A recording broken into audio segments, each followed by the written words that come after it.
They tried to silence him. They erased his name. But he rebuilt from nothing.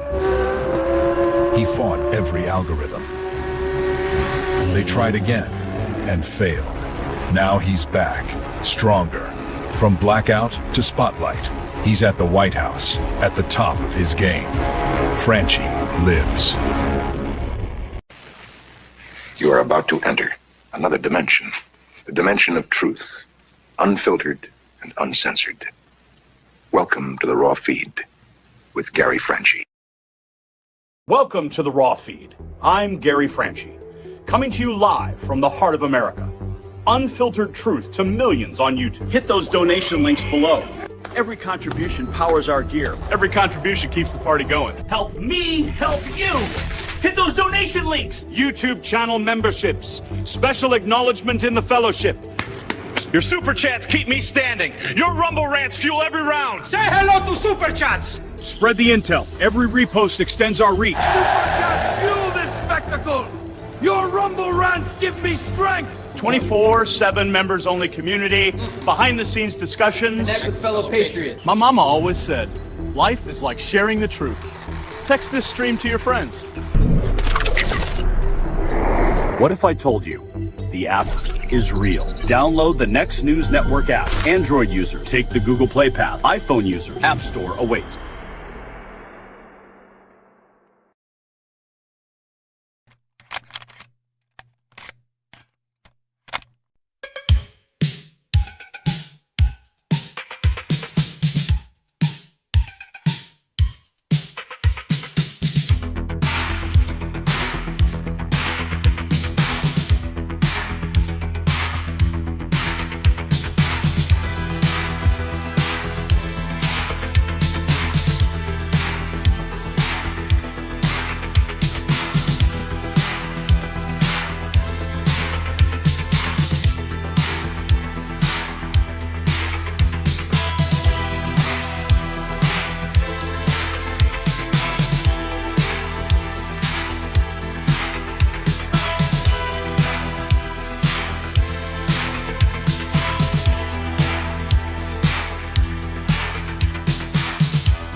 Happy Wednesday, Patriots, and the mask is finally coming off, and what we're seeing underneath isn't pretty.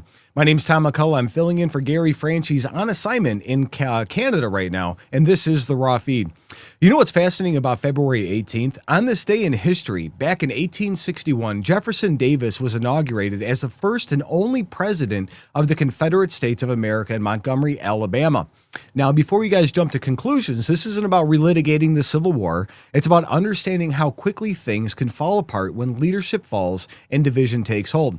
Davis thought he was saving his vision of America, but his choices led to catastrophic consequences. That sound familiar? Because what we're witnessing today is another kind of division, another kind of failed leadership, but this time it's coming from the radical left. And speaking of failed leadership, let's talk about what's happening in the Big Apple right now. Remember all those promises from New York's new mayor, Mamdani? Remember how he was going to fix everything, make the city work well for working families? Well, guess what? Reality is a funny way of catching up with campaign rhetoric, and New Yorkers are about to learn a very expensive lesson about what happens when you elect somebody based on identity politics instead of actual qualifications. Let's forget. I mean, that's the real deal. The pension rates have begun, folks, and it's worse than anybody imagined. Meanwhile, President Trump's energy revolution is already delivering results that have been impossible under the previous administration. And while the left was busy talking about windmills and solar panels that don't work, honestly, they don't work when you need them, like at all, especially when you need them the most, they break. Trump was focusing on real solutions. Now we're seeing next generation American nuclear technology taking flight. Literally, I mean, it's literally in airplanes, and it's going to power thousands of homes in ways that seem like science fiction just a few years ago. And this is what happens when you unleash American innovation instead of strangling it with red tape that they always seem to do. But while we're celebrating American ingenuity at home, we can't ignore what's brewing overseas. The betting markets are going absolutely crazy right now, and smart money is making some very serious wagers about military action in the Middle East. When traders start putting hundreds of millions of dollars on the line, you better pay attention. And the odds have more than doubled in just 2 days. And that tells you everything you need to know about how serious the situation has become in Iran.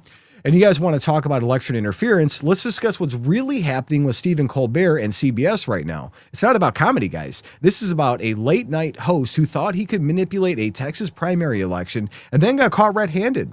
The equal time violations are just the tip of the iceberg, and the cover-up attempt is even more pathetic than the original scheme. And when corporate media giants start throwing their own talent under the bus, you know the truth is about to come out. And finally, we're witnessing what might be the most important trial of the digital age, happening right now in a California courtroom. And Mark Zuckerberg is on the witness stand, and what he says could fundamentally change how every single one of us uses social media from like today forward. And this isn't about one company or one platform. It's about addiction by design, where algorithms that were built to hook your kids in, about a tech billionaire who's finally being forced to answer for what he's created. And the establishment media won't connect these dots for you folks. They can't, because doing so would expose their own complicity in the problems we're facing. But that's exactly why the Raw Feed exists. We're going to give you the unfiltered truth about what's really happening in America today. From New York City's financial disaster to America's nuclear renaissance, from Middle East war games to Hollywood's election meddling, from Silicon Valley's day of reckoning to the betting markets that predict our future, we're covering the stories that matter to most American patriots. And the swamp creatures are panicking, the deep state is desperate, and the radical left is running out of options. But America is fighting back, and we're winning. So guys, stay tuned, and let's go say hi to everybody in the chat. Let's see who's here today. I saw Mr. Fiacco is here. I think Miss Pothead Kenny is sleeping. We got Pothead Kenny, and we got Michelle Fiacco. We got both Fiaccos on today. That's awesome. Nice to see you guys. Bill's rules. Abe's generals would be war criminals by today's standards. They would. They tried to cancel Abe Lincoln, which is kind of crazy. Diane, she just got, Diane, Northwest Chicago, just became a member. Thank you, Diane, for that. We love seeing you in. Make sure you join the Discord room. So for our after show conversations we have, and Kenny and everybody else, and Boyd and Jeremy and everyone, they run all of these incredible, and Karen and quite a few others run these incredible events throughout the day. And the whole Next News family's in the chat constantly. I just had James Clicker saying, hi, Tom. Karen said, hi, Tom. Blues Rules says, what's up, Tom? So happy to see everybody in here. I'm going to wait for another second here. Here from Commie, California, from Invisible. Yeah, California is pretty rough. You have it just about as bad as some of the other states, if not worse. I wish you guys would do controlled burns so your forest fires were under management. It's amazing that you remember when Trump got elected, everybody's like, oh, the forest fires are just a course of action. Then Trump let all the water go and then told Gavin Newsom that he would send the military in to make sure the water came down. Then he told them how to take care of their forests. It's amazing how there's no new major forest fires happening out there. It's pretty cool seeing that be the case. So we're going to get to one more, maybe two more, and then pop in here. Roger, watching from Grand Rapids, Michigan. Welcome back from Grand Rapids. Mike Fiacco. Nice to see you, Mike. I think I've met you a few times in person. I know you're local. Damon Gore, Tom, exclamation. Hi, Blizz from everybody else. All right. I'm glad the whole Next News family is in here. we got a fun show tonight, guys. We got some Mamdani stuff. There were some free grocery things going on. We got the war with Iran that may or may not happen. Everybody's betting on it, which you can bet on wars now, which is pretty crazy. All right. So just 45 days into his term, New York City's new mayor is already breaking into retirement funds and jacking up your property taxes. The man who promised fiscal responsibility is now admitting he has to raid the rainy day fund, steal from retiree health benefits, and squeeze homeowners just to keep the lights on. And that's just the beginning of the disaster. So if you guys are a New York retiree, your health benefit fund is about to get looted. If you own property, get ready for higher tax bills. And if you're a taxpayer, you are about to lose fund policies you've never voted for. This isn't just fiscal mismanagement. It's a complete betrayal of campaign promises. Mamdani told voters one thing, then immediately did the opposite once he was in office. He lied about police funding, lied about his family stories, and lied about his positions on prostitution and foreign policy. Now, New Yorkers are stuck with a mayor who raids pension funds while pushing an agenda that transforms their city beyond recognition. Pretty sad what's going on over there. So speaking of protecting what you've worked for, let me tell you about Noble Gold Investments. Something's brewing in America, and you guys can feel it. Politicians are raiding pension funds, cities are going broke, and your savings are under attack. And the problem? You never know the full story until after the crash, after the collapse, and after it is too late. But here's a brutal truth. You can't protect yourself after the fact. You have to be ready now. And all of this uncertainty, the chaos you're seeing in places like New York, these are warning signs. When mayors start looting retirement funds just weeks into office, what does that tell you about our financial system? Noble Gold helps Americans protect their wealth with precious metals. So don't wait until your city follows New York's path. Get your free wealth protection kit at noblegoldinvestments.com. Now back to this New York disaster. But the financial crisis is just one part of the story, guys. We're going to get into some cool things. Videos are now surfacing showing the Islamic call to prayer echoing through Manhattan streets. He promised this, something longtime New Yorkers say they never imagined hearing. Meanwhile, garbage strikes are bringing back memories of the city's darkest days in the 1990s, and the man who campaigned on unity and fiscal responsibility has delivered division and economic chaos in just weeks, record time even. So let's get into the tweets and let's get into the posts and see where the story goes, guys. I'm in it. Let's do it. So from Jonathan Coe, did this guy fail math class? It says palm trees not included. New York City Mayor Mamdani's new $127 billion proposal for New York City is now nearly $10 billion higher than the entire state budget of Florida, despite Florida nearly having 3 times the population. Apparently he doesn't know math, and it seems like most socialists don't care about the math. They just think that everybody's going to give them unlimited money. So this reaction sets up perfectly to the real numbers behind Mamdani's promises are about to get ugly fast. And it's like he told what he was. Like he spent the whole campaign telling people he's going to give free this, free that. And anytime you offer free things in order to get into office, something bad is going to happen. Like, we have to know that that's the case. Communism's not a good thing. Socialism's not a good thing. But they're brainwashing all these kids in all these New York universities to vote communist because they think it's beautiful. I guess nobody's heard of Pol Pot. Nobody's heard of communist China. Nobody's heard of the atrocities that happened in Venezuela. And it's taking a lot to get these people out. From the older millennial, just an ad for Polymarket. Let's see what it says.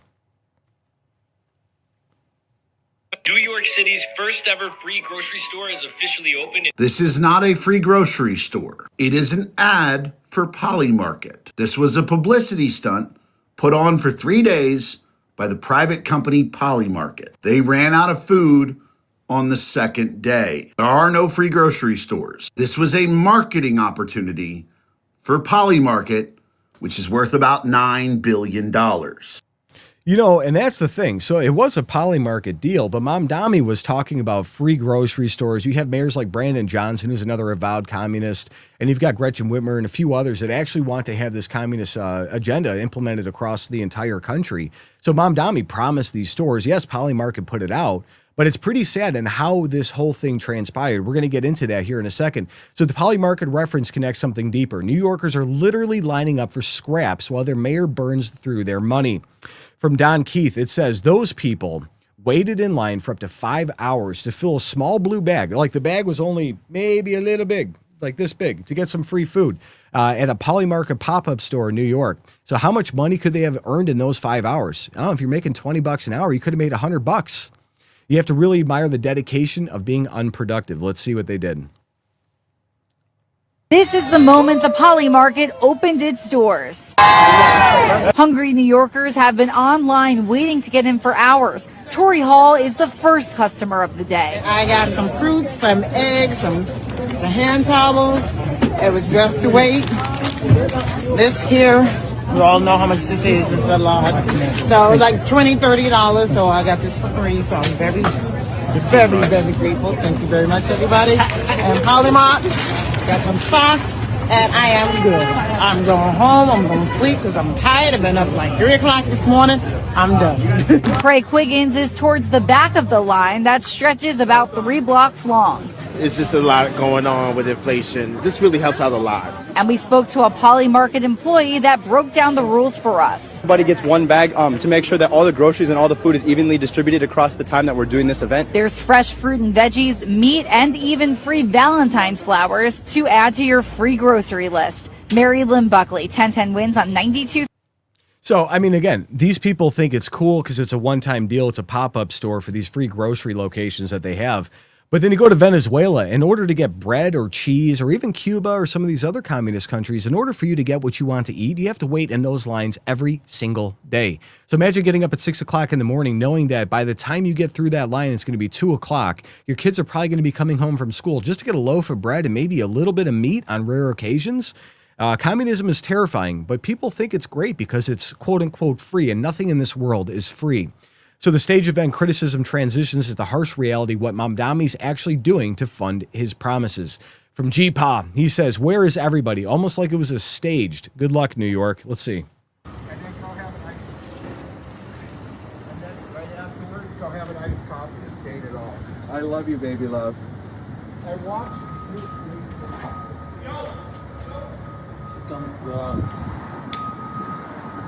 Just outside. Just outside? Yeah, no going inside. All right. Yeah, because they don't want people to see what they did. They went ahead, they cleaned everything back out, and it's out there. So the empty events and fake optics lead us straight to the devastating financial truth after just 45 days. It took only 45 days to screw New York City into paying for all the free stuff Mamdani was promising, raiding the rainy day fund, screwing the retirees, and raising taxes. I wonder how the residents of New York City feel right now. I agree with that. How do you guys feel? If anybody you know out there, ask them. I want to hear about it. Let's see it. Send in the comments to our channel. Let's check it out. At the heart of this path is a property tax increase. This would effectively be a tax on working and middle-class New Yorkers who have a median income of $122,000. The second path also requires us to raid our reserves. It would mean withdrawing $980 million from our city's rainy day fund in fiscal year 2026 and $229 million from the Retiree Health Benefit Trust in fiscal year 2027. These are steps that have been taken before, but only in moments of extraordinary external crisis. Mayor Bloomberg's response to the 2008 financial collapse, and Mayor de Blasio's response to the enormous revenue shortfall caused by the pandemic. We do not want to have to turn to such drastic measures to balance our budget. Okay, then maybe don't make sweeping proposals that are going to cost your city tens of billions of dollars for free transit rides and free health care for legal immigrants. These people, they make these problems and they say, oh, how dare you not want to have free bus rides for everybody? It's the government's money. It's not really your money. Oh, by the way, we've got to raise your taxes so we can give free rides and free food and all these free things to all these people that probably don't deserve it. I'm all for good public transportation, but make sure you can take care of your retirees, senior citizens, the homeless veterans before we even try to lift our hand out to anybody else, and the starving kids. So this tweet gives us the perfect transition from campaign promises to the brutal specifics of how Mamdani's funding his agenda. From John Basham, he says, after years of unlimited taxpayer funds to illegal aliens in New York City, it really has been unlimited, hundreds of billions of dollars. And that's just, New York City and New York. Illinois, same thing. California, hundreds of billions of dollars have gone to these people. Okay, Communist Mayor Zoran Mamdani is stealing retirement funds from public workers and raising taxes because they don't care about you. They know they're going to get your vote anyways. They need to keep the illegals in so they get some extra votes out of it, extra congressional seats. That's what this is about. We are forced to raise our rainy day fund. Let's see what he says here. However, in order to get to this point of closing the gap on both this fiscal year and the next. Whoop, sorry, guys. However, in order to get to this point of closing the gap on both this fiscal year and the next fiscal year, we are forced to raid the rainy day fund, the retiree health benefits trust reserve, and to increase property taxes across these other years. Okay. So these guys, they make the budget, right? So they put the things inside of that whole sheet that he had there. They put those items in and what they need to spend. And if it doesn't fit, guess what? Take something out of there. Make it fit. Anytime you run over on your actual budgetary requirements and what your statutory budget is, maybe fix the budget. Don't include all this free stuff. And maybe you won't have to raid the pension funds for your people that work 20, 30, 40 years to get those. It's insane. Now, I'm not a big state pension guy, but guess what? That's promised to those people. We have to fund those obligations. You can't just raid that fund when you want to give out free stuff. It's crazy. It's crazy what these guys do. I can't even. So the pension raid confirmation sets up our next source who reveals this is actually a hostage situation with the state. Shocking. So Zohran Mamdani play is now a whole New York City hostage for tax hikes everywhere. Raid the pension and rainy day funds unless the state raises taxes for him. He realizes even the most leftist state officials are not bowing down to New York City. Probably because it's an insane proposition. Let's see. For those who have watched budget after budget, it is tempting to assume that we are engaging in the same dance as our predecessors. Let me assure you, nothing about this is typical. That's why our solutions won't be either. There are two paths to bridge this gap. The first is the most sustainable and the fairest path. This is the path of ending the drain on our city and raising taxes on the richest. That's it. All they want to do is raise, drain. So since the hostage strategy explanation perfectly sets up the visible street level consequences we're seeing across the city. So let's check it on New York City and see how the snow removal is going. On the plus side, the snow is gone. On the negative side, the sidewalks are full of actual garbage, looking like San Francisco only a few months after his thing. Let's see. Bro, this sidewalk is filled with shit. Like, this is ridiculous. I'm scared I'm gonna step in it. But yo, I ain't never seen no shit like that. Pun intended. Okay, this only happens in liberal cities. You go to Tennessee, does that happen on any major streets? You go to Florida, they don't really have this problem in Miami, which is a very populated city. How come this only happens in Democrat-controlled cities? They don't care about you as a person. They don't care. They just want your money. They just want to give out free stuff and retain power. The deteriorating city conditions lead us directly into the new voter regret that's exploding across New York right now. From freedom enthusiast, Mamdani regrets unlocked. Let's see. New York City Mayor Mamdani just hit New Yorkers with the all switcheroo, man. Remember when he was running for office? He said the MTA was going to be free. He was offering a whole bunch of free stuff, man. Well, guess what? He just finished proposing, man. He just finished proposing, man, that we raise taxes. Yeah! People really thought that this guy was gonna go in there, bro, and just start handing out freebies, bro. Like, this is New York City, bro. When has anything ever been free out here, bro? Ain't nothing ever been free out here. These people are always looking for a new way to tax us, man. That toll they put right in Manhattan, that's a tax. They call it a toll, it's a tax. That's what it is, man. All those 150,000 speed cameras that they put throughout the city after they decrease the speed limit to 25, yeah, that's another tax, man. These people are always looking to take money out of our pockets, bro. And people really believe that a politician is going to come and just say, yeah, it's going to be free. Where's the money gonna come from, bro? They constantly finding new ways to take money out of our pockets, man, and nothing ever gets better in this city, bro. They're still trying to fix the Van Wyck, bro, the BQE, man. Hilarious. I wonder what the people that voted for him are thinking right now, man. They probably gonna pretend like he didn't say that. He's like, nah, he ain't mean it. Everything's gonna be free. Watch, broski. Just wait. Just be patient. Crazy.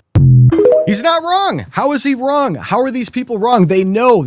I think these people are getting off the plantation. They know what's happening out there. They know they're being fed a line of it. And now that a lot of these people are working, the taxes are going to go up even more. They know this. So the buyer's remorse opens the floodgates to specific cultural complaints that are dividing the city. I think these are going to be pretty interesting as we get through them, guys. I never thought in my life I'd hear this in the middle of New York City. Remember 2001? Remember the Twin Towers falling? Remember the fact that New York City has one of the largest Jewish populations in the country. This is what happens when you vote for an Islamist domestic terrorist to be mayor of New York City, allegedly, according to this person. I will say I'm going to attribute that back to Scott Miller before we get any letters from Mamdami's office. New Yorkers never take their votes seriously. This is what they have like Chuck Schumer, AOC. Let's watch.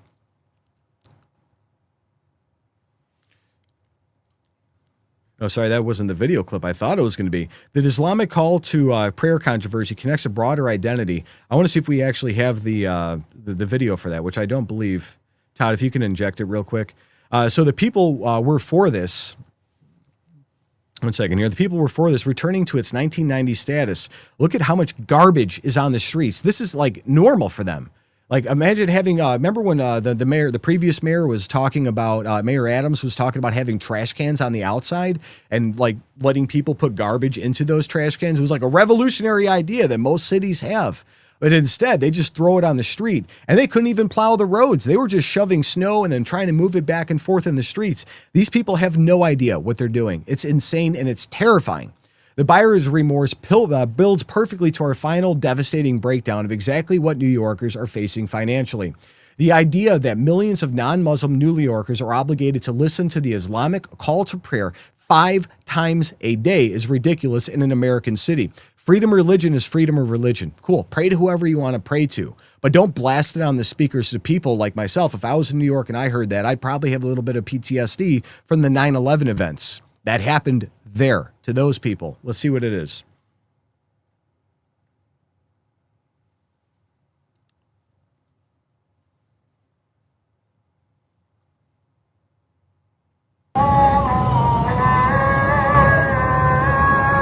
Here is Atlantic. We are hearing Azan.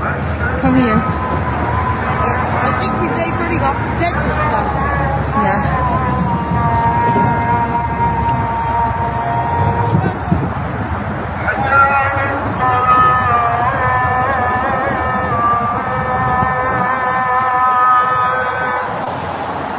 I never thought in my life he's gonna be here hearing this in the middle of New York. Good. So, could you imagine having to go through that? Trying to get back into it here. Oh, give me a second, guys. So this getting back down to it, I'm so sorry about that, guys, getting logged out of that. And there, so the break-ins of 1,000 New Yorkers, buyer's remorse. We went through a few of these things, but could you imagine for all the Jewish population, everybody that lived through 9/11, having to listen to that on the loudspeakers? Again, pray to whoever you want to pray. This is the United States of America. But don't do that to people. Don't blast it out on the speakers. Don't do that to people. We don't have, like, if we were to go out and put a Christian prayer out on the speakers, or if you were to have the Jewish prayers on it, or any other major religion were prayed over speakers over an entire city, the left would be losing their minds. CNN would be all over it saying, oh, what about this? Look what's happening in schools. Kids can't pray to Jesus, but they can have prayer mats. Just let it be equal for everybody, but don't force it down other people's throats. So here's what's really happened. New York voters got completely played. They believe campaign promises from a politician will immediately reverse course in every major position. Now they're watching the retirement funds get raided. Their taxes are going up, and their city transforms in ways that they never authorized at the ballot box. And this is what buyer's remorse looks like on a massive scale for one of the biggest cities in our country.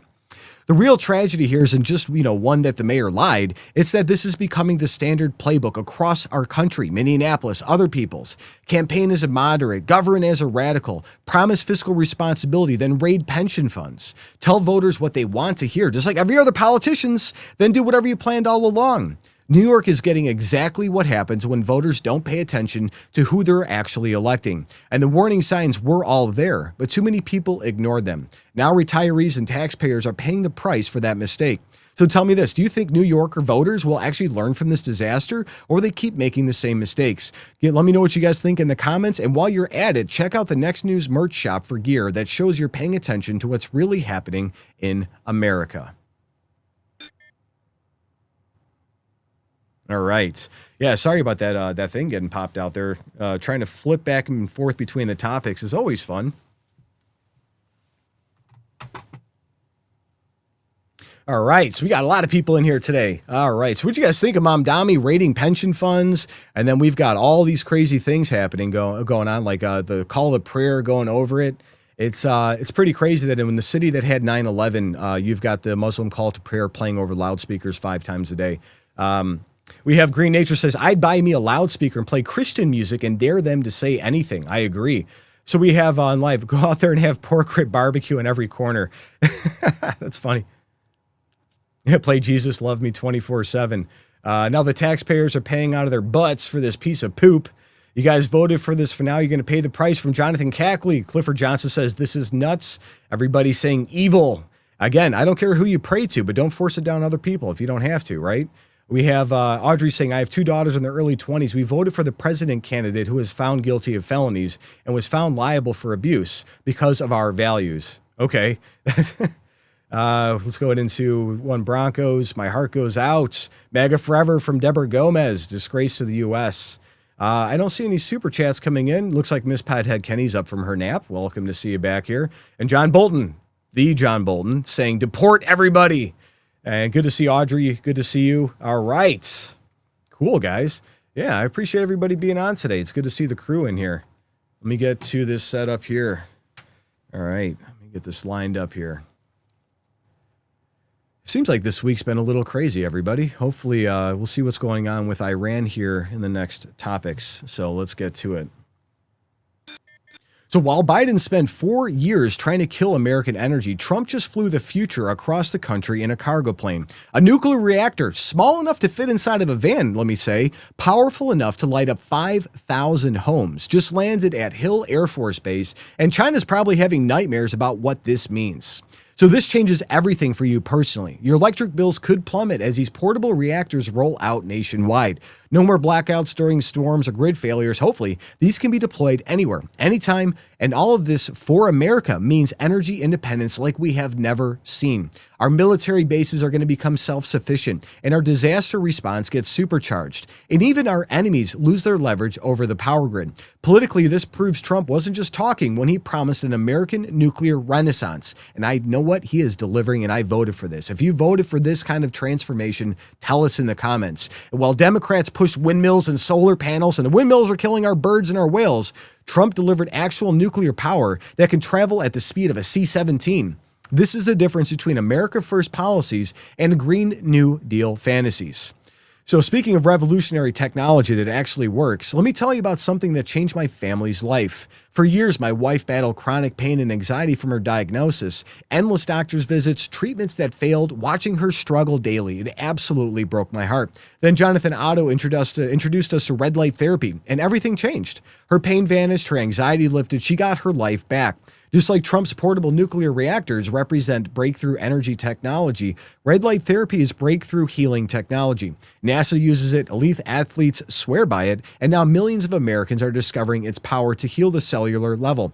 So while the medical establishment pushes pills and procedures, red light therapy works naturally with your own body's own healing mechanisms. It's non-invasive, scientifically proven, and incredibly effective for pain, inflammation, skin health, and energy levels. So check out Jonathan Otto's red light therapy solutions, because real healing, like real energy independence, comes from breakthrough technology, not establishment promises.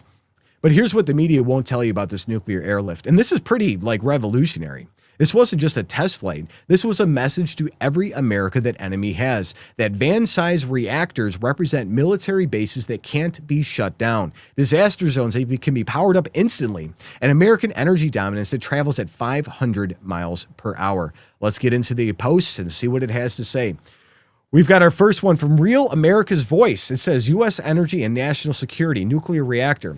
So this is a total game changer. 250 HTGR could be online for critical testing by the 250th anniversary, which is July 4th. Let's see what they have to say. Yeah, it's a big deal, John. And I've been following the rapid capabilities under Trump, the Defense Acquisition Executive Order codified by the NDA. I've been with Space Command, with the Navy, with Hegseth, and building our submarines, and at the Bath Iron Works in Maine, where they make our guided missile destroyers. It's been an amazing. run. But this is a game changer. And happy Chinese New Year today, because they tested a new SMR, or high temperature gas cooled reactor, recently. And they're pushing with the new Chinese industrial chain alliance in China, with 60 organizations involved, trying to get small scale nuclear reactors out at scale. But they can't do it like us. And this was the first trip I went out with the Secretary of Energy and the Assistant Undersecretary of War, Mike Duffy, out to March Air Force Base from Andrews, Joint Base Andrews, and then loaded up on a C-17 with a nuclear reactor on board, a 5-megawatt device that was developed by Valor Technologies, an incredible young company, in partnership with the U.S. government. It'll be tested. We flew at the Hill Air Force Base in Utah, on its way to San Rafael testing facility in Utah. But this is a total game changer, because the current landscape is, as Secretary Wright confirmed for me in a press gaggle, and that we did a one-on-one interview with them as well, which will air on Breaking Point. But this Saturday morning, China and Russia have led the way on these small modular nuclear reactors, and they're trying to proliferate them, and Russia's selling them throughout Asia. But they can't do it like us, and they can't deliver them at the speed and scale. Trump's executive order, 4 nuclear executive orders, along with Chris Wright, an MIT graduate who's been pushing for a nuclear renaissance in combination with all forms of energy, fossil fuels, speeding up permits on federal lands, fracking, natural gas, and oil. This is a critical component if we want AI centers, and if we want military installations independent of the grid, and if we want manufacturing. And we can't support the AI centers on the grid we currently have. So this is a total game changer. It's supposed to be tested by the 250th anniversary. This Ward 250 nuclear HTGR should be online for critical testing by the 250th anniversary, and maybe in production within 2 years, which is just an extraordinary thing. And it's a great moment in U.S. history. First time it's ever been transported. So we've got governors across the country now going backwards. Like in Illinois, J.B. Pritzker was very, very much against new nuclear reactors. They had a 31-year moratorium against it. They just lifted that today because they know that the windmills and all these other things are failing. They know this. Nuclear's been safe for a long time. We lead the world in technology when it comes to nuclear. It's about time that restriction was lifted. And I think with all the alien disclosures and all these other things that are going on, we have zero-point energy. We probably have fission and fusion and all these other types of reactors that could generate power at a very reasonable cost for many Americans. I want to see this come out. I want to see them expand it. They're opening data centers. They're opening up Google. And we keep going. You know, the one thing I always wanted to know from the Trump administration is we keep buying all these energy efficient devices. You buy your refrigerator's got to be Energy Star. All these things have to be Energy Star related.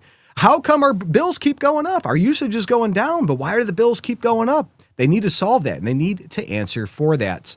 So this opens up the big picture promise. Now let's see where this game-changing reactor actually came from. We've got an ex post here from Daniel Silva saying, proud moment for Riverside County, Inland Empire, California. War 20 advanced micro-nuclear reactor built by Hawthorne EI Seguro-based Valometrics. Launched from Riverside March Air Reserve Base. Let's see. Of a nuclear reactor headed all of its way from California to right here to the Beehive State. Now take a look at this video. You'll see one of the 3 C-17s on board the nuclear reactor that's said to be a huge benefit to not only Utah, but the entire nation. Governor Spencer Cox saying that this all fits into Operation Gigawatt, his administration's plan to double the state's energy production, while Utah takes center stage in nuclear technology. There are moments in history when technologies redefine what is possible in a nation. Advanced nuclear for national security belongs in that lineage. Utah intends to lead that story, and today you are all part of making history. I will.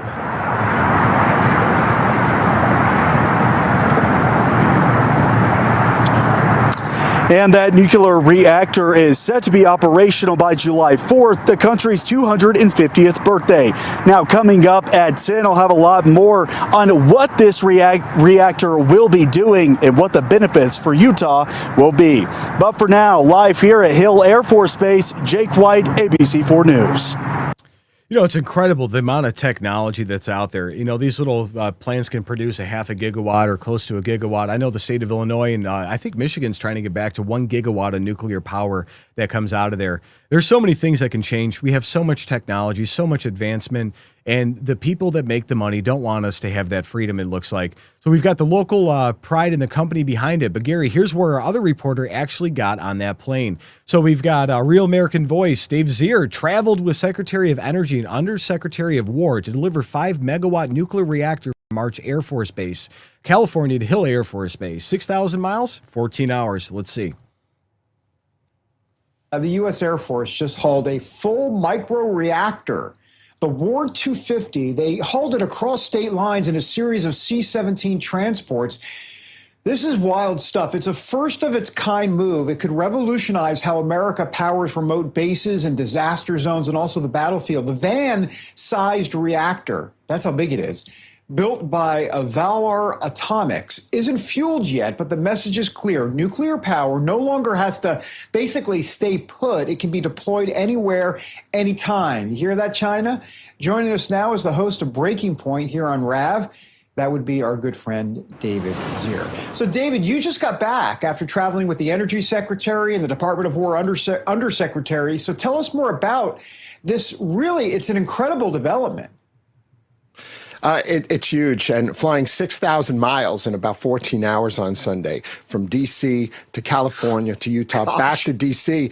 When they asked me if I packed my own cargo that day, I had to say no, of course, because we had a 5-megawatt nuclear reactor on board that we brought to the San Rafael testing labs to Utah. And as Secretary Wright told me and confirmed, China and Russia have led the way on the small modular reactor technology.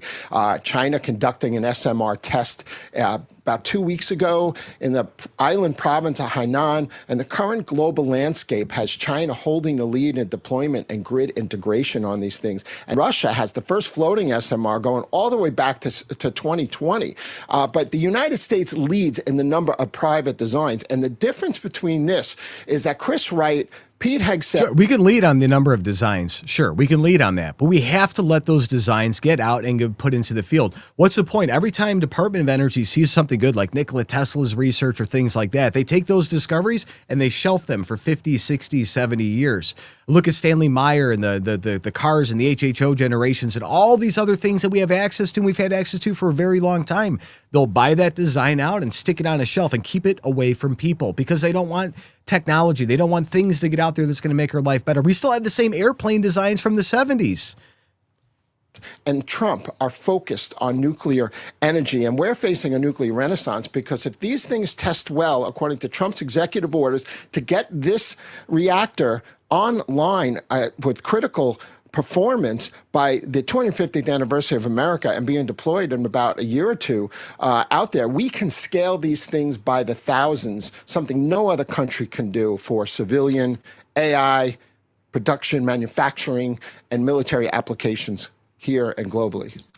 So I think it's crazy. I know this isn't 0-point energy or anything like that, but these are modular nuclear reactors that we've had designs for since the 1970s, but they never allowed them to be implemented. Could you imagine us being able to, like, we could power nuclear reactors on ships and all over the place, but if you have a devastated city or you have like different states where it's like very long transmission lines, they could buy a plot of land and stick a couple of these things in there and power entire portions of states for almost nothing with no oversight and very, very safe. Our guy was literally there for the journey. And now let's see what happened when they landed. From the Department of War, not the DOE anymore. Sorry, the DOD, it's DOW. The next generation nuclear reactor has been successfully loaded from the C-17 and left Hill Air Force Base. Historic milestone. Let's see what Trump had to say. I've signed an order directing and approval of many new nuclear reactors. We're very much into the world of nuclear energy.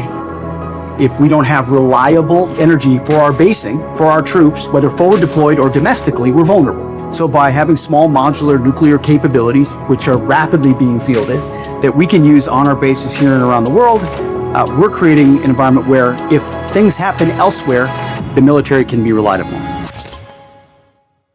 Spot on. And again, that's the type of leadership we expect from this administration. That's why we voted for Trump, because he knows where all the secrets are at now. He knows the things that can get country going. And he had so much red tape in his last administration. And I think it's kind of a blessing we had 4 years off where we could actually go back and reanalyze where he was. He came in day one, hit the ground running. Stephen Miller's my spirit animal, so's Marco Rubio. The military confirms delivery, but wait until you hear what the secretary says about the timeline. From Rapid Response 47, we have Secretary Wright celebrates the first ever airlift of a next-generation nuclear reactor. The power for 5,000 homes flying in the belly of a C-17. That thing will be assembled and running in 10 to 12 weeks from now, and there's many companies doing this, and we're partnering with a lot of them. That's the type of things that we want. Let's see. President Trump promised to unleash American energy and initiate an American nuclear renaissance. That's pretty awesome. That's next generation technology, the power for 5,000 homes flying in the belly of a C-17. That thing will be assembled and running, 10 or 12 weeks from now, something like that. I don't want to promise a specific date, but that will be up and running quickly. There's many companies doing this, and we're partnering with a lot of them. But yes, getting the government out of the way, some smart regulatory reform, and just some basic partnerships with private industry. And nuclear power is coming back in America, and it's going to come back strongly. What does that do to our electric bill? Ultimately, of course, it'll drive it down. It'll drive it down. I mean, the answer to energy is always more. If you have more energy, you have lower prices, more opportunity, more businesses, and higher wages. So we had 4 years in the Biden administration trying to shut everything down in the world of energy, and now we're trying to set everything free. And nuclear will be flying soon. Hopefully it flies a lot sooner than that. I was just talking about our energy prices going up, even with all the things that we're buying that's safe, LED light bulbs versus like the incandescent light bulbs that are probably way healthier for you anyways. We keep buying these things to make our energy bills and consumption go down while they do nothing to increase the supply. Yet they're putting in data centers all over the country. But the secretary is talking weeks to get this thing running. Here's a simple truth that ties it all together. From Evangeline, it says the Department of Energy and the Department of War just flew an advanced nuclear reactor from California to Utah. In our awesome American military, in a C-17 plane, a 5-megawatt Valor Atomics nuclear reactor was just flown from LA to this Air Force base here in Utah. Incredible. 5-megawatt reactor that powers 5,000 homes, flown in the back of a plane.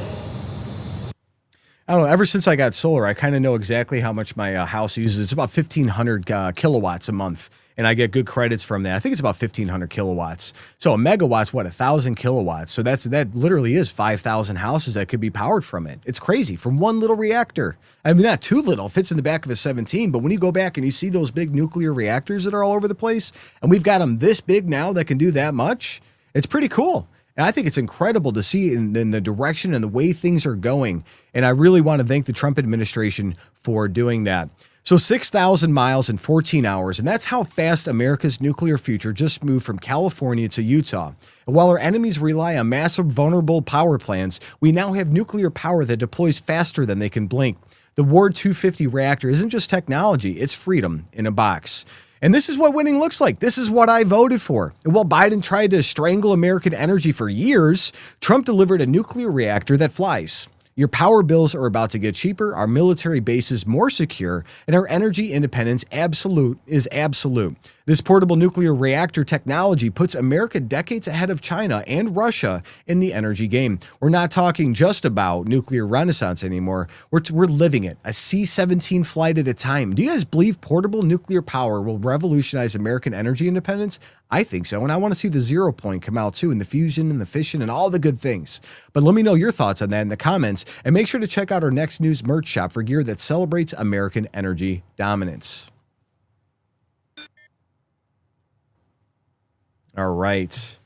Yeah, I mean, my whole thing is like, you know, I know that it wasn't 0 point. I saw a comment saying it wasn't 0 point energy. I know it's not 0 point, but I believe that we have access to 0 point. They've been hiding it. The Department of Energy holds more secrets than the Pentagon. And I think most of those probably came from Tesla-derived, you know, inventions, plus a lot of people like Stanley Myers. I don't know if you guys know about the car that runs on water and all that whole crazy story with that one. But I highly encourage you guys to look it up because that is an insane topic. So we've got Clifford Johnson saying we're like $400 a month bill easy. Yeah. Mine $343 a month is what I pay. And it's, I don't even run that much stuff and everything's LED in my house, even though I prefer incandescent light bulbs and all the stuff that makes it a little bit easier. All right. So we've got a couple super chats. So we talked earlier about Diane getting a membership, just became a member. Welcome, Diane.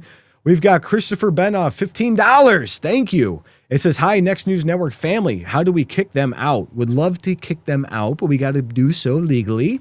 We got James Fay saying, hello, N3 family. Hello back to you, James. We love seeing all of you guys here every single day when we're live. And hopefully we'll hear from Gary. Maybe Gary will jump in the chat. I don't know what he's doing. He might give out some free memberships again today. Vicky says, I can help. Let me help. What? Vicky, is that in relation to moving some of these nuclear reactors? Hey, YouTube, that was funny for you. POS from Bill's Rules. I don't know what that was in relation to. I'm going to go back to some of the comments when we were going into it. Let's see.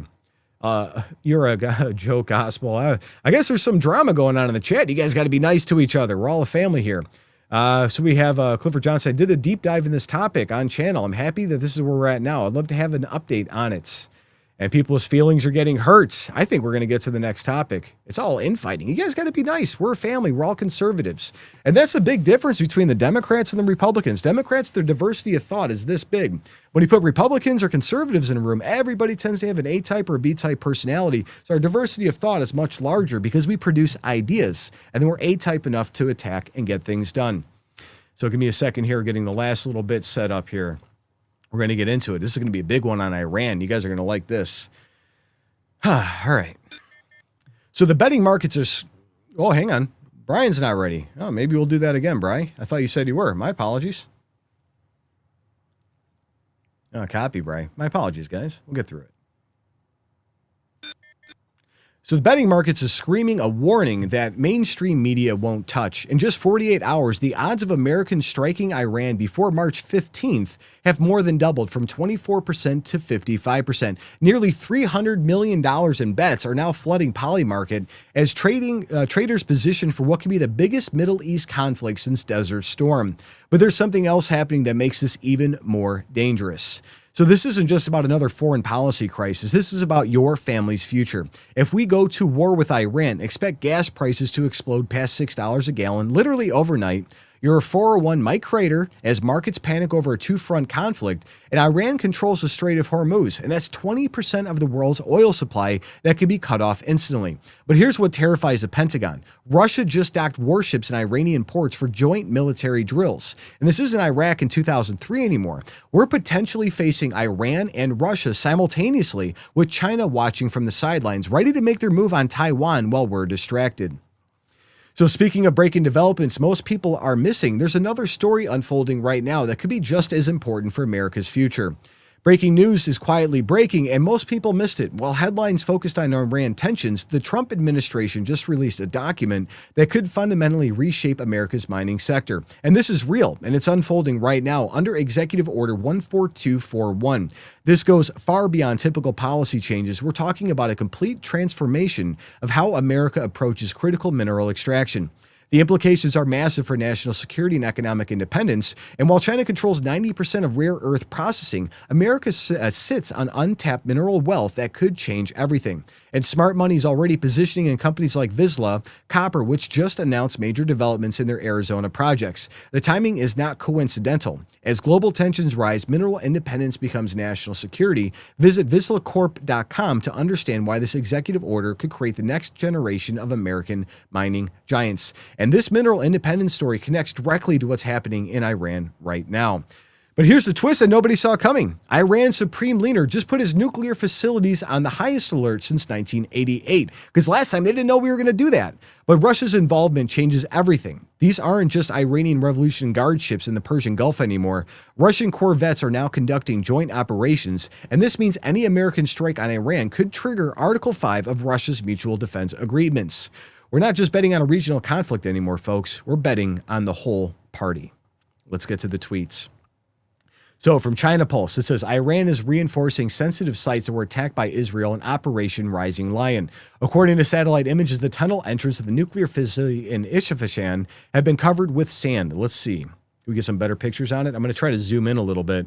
So you can see, like, yeah, they've been doing a little bit of rebuilding. I think that's where we did the Midnight Hammer drops on them. I think those are right in the same mountain areas. But they covered those areas knowing that those entrances could get obliterated by U.S. bombing strikes and bombing runs. And we have so much military hardware coming into Iran right now. They say it is the biggest aircraft movement since World War II, Vietnam, and potentially even Desert Storm. We have so many aircraft going in. We will get into that here in a few minutes. It says Iran's defensive moves after Israel strikes set the stage for broader geopolitical analysis. Now we dive into how this crisis developed over decades. From Rod D. Martin, he says, how Democrats created the CCP superpower in the Islamic regime in Iran. Rod on NTD. All right, let's get through it. Let's see. And as we watch with bated breath over the fate of the Iranian people, it calls into question how previous U.S. and Western support has emboldened the regime. Joining us with insight is Rod D. Martin. He's a political analyst and founder and CEO of Martin Capital. Good to see you, Rod. Thanks for joining. In this interconnected world of the commodity economy, U.S. economic support or sanctions can really make or break a country. How has U.S. support at times bolstered the Iranian regime over the course of its reign? Well, of course, the Iranian regime wouldn't even exist if Jimmy Carter hadn't betrayed our friends in Tehran. The Shah was a democratizing, moderating figure. He presided over a country that had historically been an autocracy, and he was leading it into the modern world. Women were able to be educated, to become professionals, to be stylish, for goodness sake. It was a modernizing country.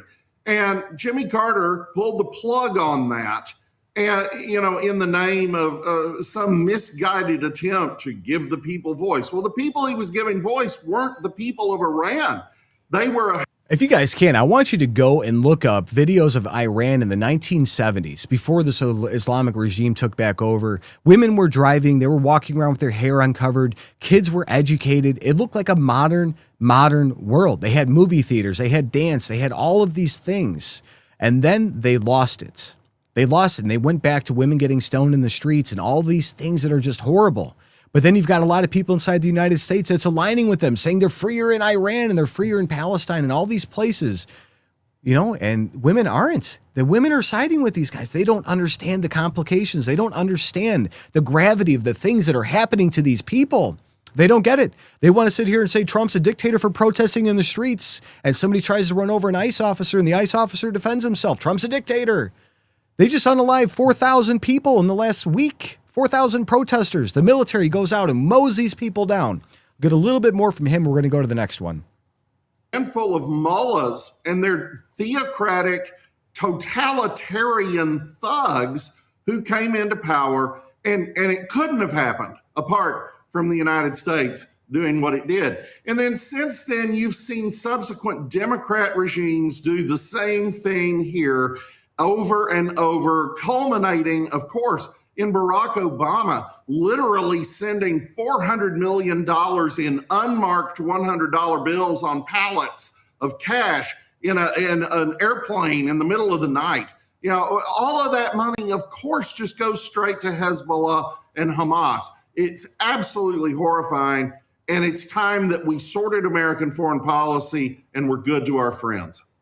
Rod, appreciate that context. As we look at this moment right now, of course, Trump kind of speaking out of both sides of his mouth, where he said he will participate indirectly in these talks and he wants diplomacy and a deal. But then he was also asked, and he said that regime change would be the best thing for the Iranian people. What's going on in Trump's mind? After the Maduro capture, people thought he was going to move on Iran within a week, and now it's There's been no way we can multiple do the weeks. same thing with Iranian's leader. Here? He's already in a bunker. I think people misunderstand Donald Trump. He did the same thing with Venezuela. In Venezuela, Maduro was offered a deal. He could have left the country with a lot of money and lived a peaceful life in the Riviera or somewhere, and he chose to stand and dare Donald Trump to come and get me. Well, Donald Trump came and got him. So as they would say, FAFO. And I think so. Venezuela was not as well defended as Iran. Iran's got bunkers that are way underground, and I don't know if we can get to the Ayatollah. And that's just the honest truth. But the military's got some crazy stuff we don't know about. But they're very wary of the entire situation. They're building up a presence right now. They expect a conflict, if a conflict happens, to last around 30 days. So while partisan blame flies, the real question isn't how we got here, but whether Iran possesses an immediate threat. And experts are sharply divided. From Illuminati bot, let's see. So from Pierce, Iran is no threat to the U.S. From John Mearsheimer, no. And a bunch of people start going back and forth. I can't wait to see this kerfuffle. But the idea that a country like Iran, which is no threat to the United States, or a country like Venezuela, which is no Iran is no threat to the United States. No, it's not. Why is it a threat to the United States? Well, maybe because the Ayatollah has repeatedly threatened the United States publicly. He can repeatedly threaten the United States till he's blue in the face. Who cares? The question is, does he have the military capability to do harm to us? Well, they've had the military capability. If it wasn't for the... But what they have done, they funneled a huge amount of money into propping up terrorist organizations all around the Middle East, all of whom are wedded to the obliteration of Israel, which is America's main ally in the region, and has a lot of interest, mutual interests. Now, you may not like it, but that's the reality. And so, yes, they represent a threat to one of America's main allies and to Americans who live in Israel, for example, to American service people who work with Israelis. Of course they do. But you're making the argument that they're not a threat to the United States, they're a threat to Israel. And because we're joined at the hip with Israel, anything that's a threat to Israel is a threat to the United States. I don't buy that argument. I'm an American firster. I care about the U.S. national interest. And it is not in our national interest to have this conflictual relationship with Iran. And if it weren't for the fact that the Israelis have so much power in the United States and insist that we keep Iran as an adversary, we would otherwise have good relations with the Iranians. I disagree with that. Actually, almost entirely on premise. I don't think we would have good relations with Iran. They are a dictatorship that suppresses their people, and that is going to be, if you go against the regime, they kill you. They'll go after your family. They'll disappear everybody around you. That's not a friendly nation to the United States. That's not anything that we would ever align with or something that we want to do.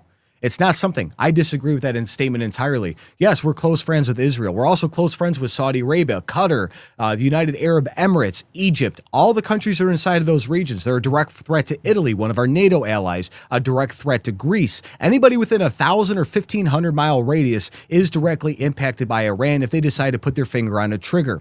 Everybody wants to point to Israel because it's the lowest apple on it, and they have a hard-on to get rid of Israel. But most of our near-peer allies or our allies in the region are directly impacted from anything Iran decides to do. They're also the area where Pakistanis and Afghanis go through to go fight in the Middle East, and they're funded from Iran as well. So there are many geopolitical things outside of the Israeli connection that does this, but he's not wrong that it's also a lot to do with that also.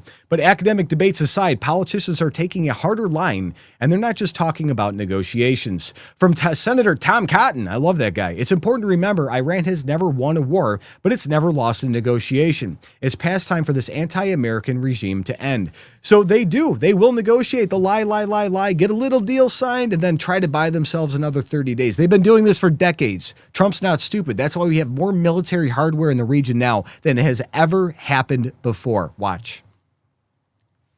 Yeah, Sean, I think that's well said.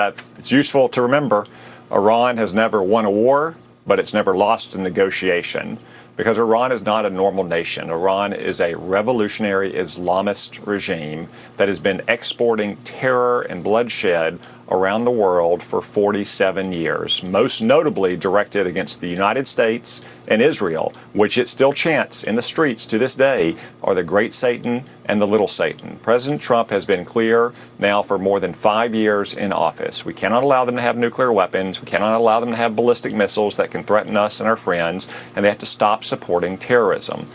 The military is posturing itself right now to make sure that the president has options. So if there is going to be any kind of negotiated outcome, it's something that's negotiated from a position of strength, not what Joe Biden and Barack Obama did, negotiate from a position of weakness and appease the Ayatollahs and pay them off to the tunes of billions of dollars.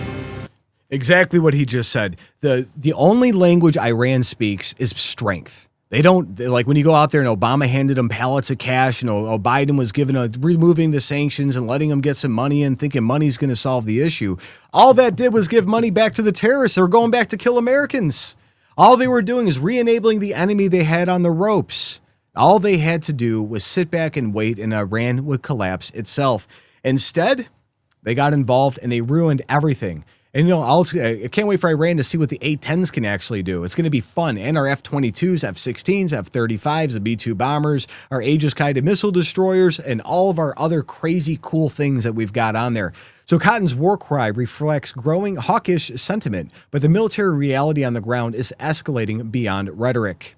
From unknown, it says, OSN data, Russian warship docks in Iran as joint drills begin at key choke points. Naval convergence at the Strait of Hormuz, which is a very narrow little place, almost as crazy as the Strait of Gibraltar. The Russian Baltic Fleet's corvette Stoichi has been arrived at Bandar Base, officially kicking off the Maritime Security Belt 2026 exercises.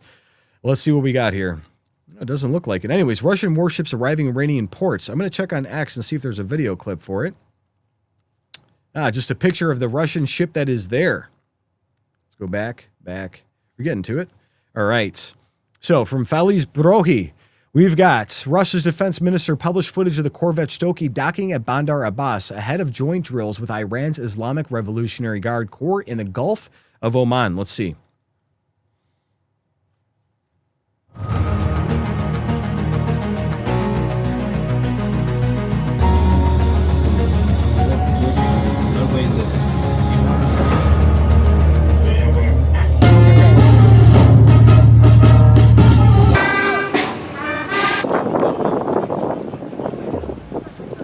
It's almost sad looking, right?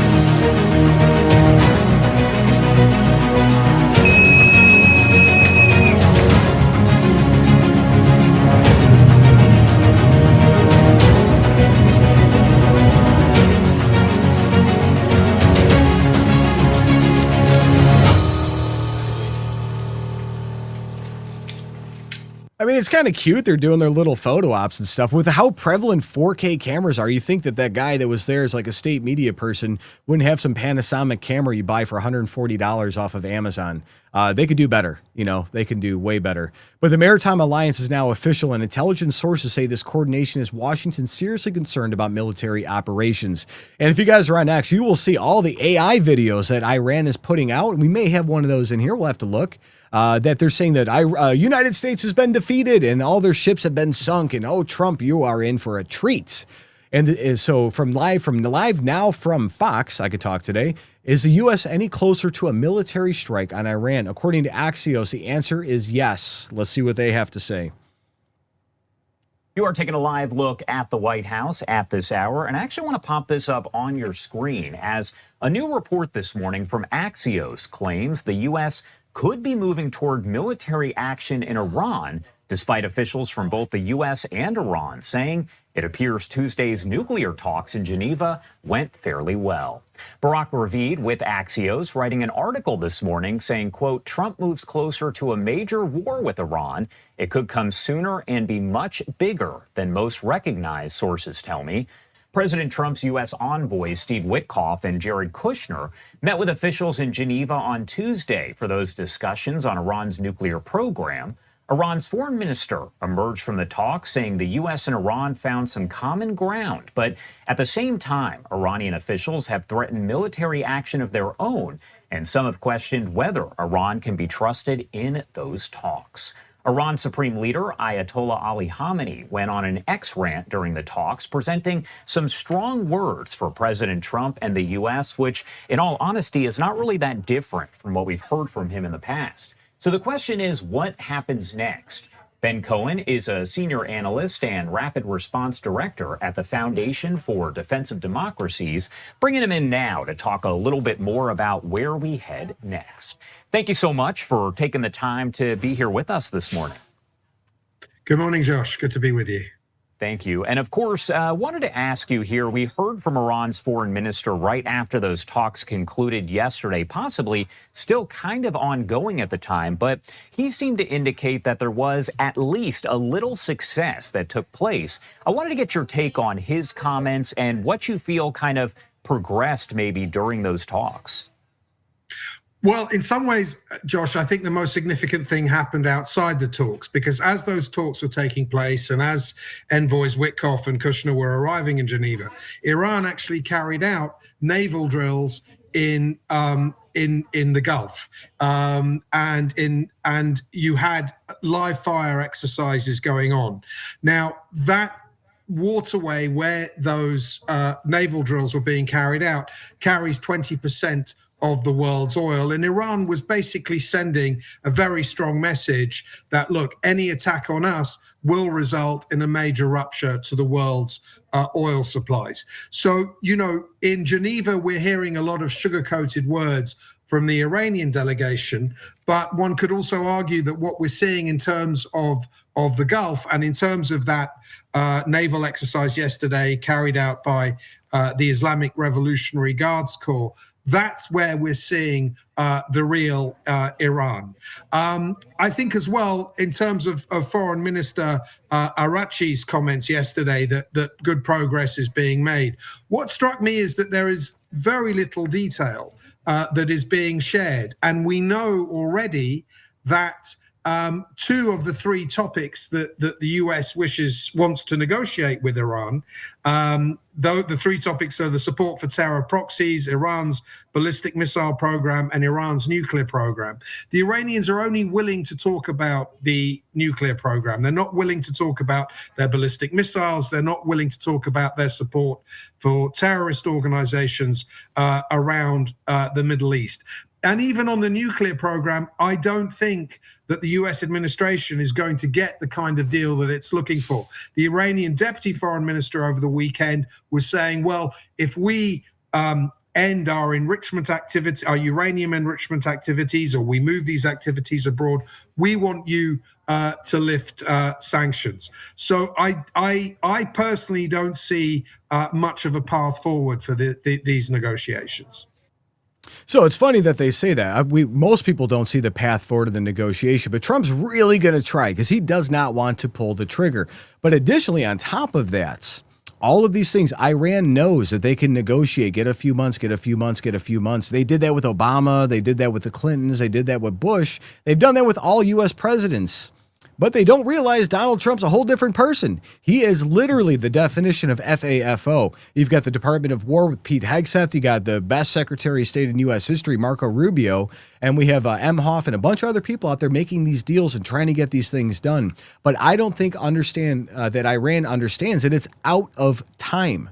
You don't move hundreds of billions of dollars in assets to just sit there and intimidate somebody. We want them to make a deal, sure. But if that deal doesn't go sideways, they're not going to give them the time they need to protect themselves. But reports suggest the U.S. is indeed moving closer to military action, with Iran reportedly facing its most serious threat in decades. From real-time OSI INT, we've got Wall Street Journal. Iran is facing its worst military threat since 1998. I'm going to try to read this off for you. I can't do it on the screen. So, Iran is facing worst military threat since 88. 8-year war with Iraq. All sorts of crazy stuff. I'm gonna back out of that one because we can't really see it. But intelligent assessments are backing up betting markets are now pricing in a dramatic surge in strike probabilities. And it's crazy. We could bet on war now. If you go on Polymarket, you can bet on war. You can bet if it's going to be 85 degrees tomorrow. You can bet if Taylor Swift is going to sing a word in the Super Bowl. There are so many betting fields on there. It's insane. But apparently betting on war is the new thing. So according to the UK report, Polymarket betting site surge in bets that an American attack on Iran will occur before March 15th. 2 days ago, the probability was at 24%, and now it stands at 55%. 55% chance. It is spiking. It is going higher and higher, and it is all real-time betting odds with a volume of $289 million going through that, which means there is a heavy volume, and a lot of people are betting on that all the time. So while gamblers bet on war, diplomats are still talking, but these conversations reveal just how far apart the sides remain. Back to our friends at Rapid Response 47, it says, Press Secretary on talks with Iran. There was a little bit of progress made, but we're still very far apart on some issues. Let's see what Caroline had to say. Where do things stand after yesterday's talks? I think you heard from the administration and the State Department yesterday that there was a little bit of progress made, but we're still very far apart on some issues. I believe the Iranians are expected to come back to us with some more detail in the next couple of weeks, and so the president will continue to watch how this plays out. So Iran thinks that their high level of technology is sending their Shahed drones or whatever they have. I think it's a Russian duplicate of the Shahed or something similar to that.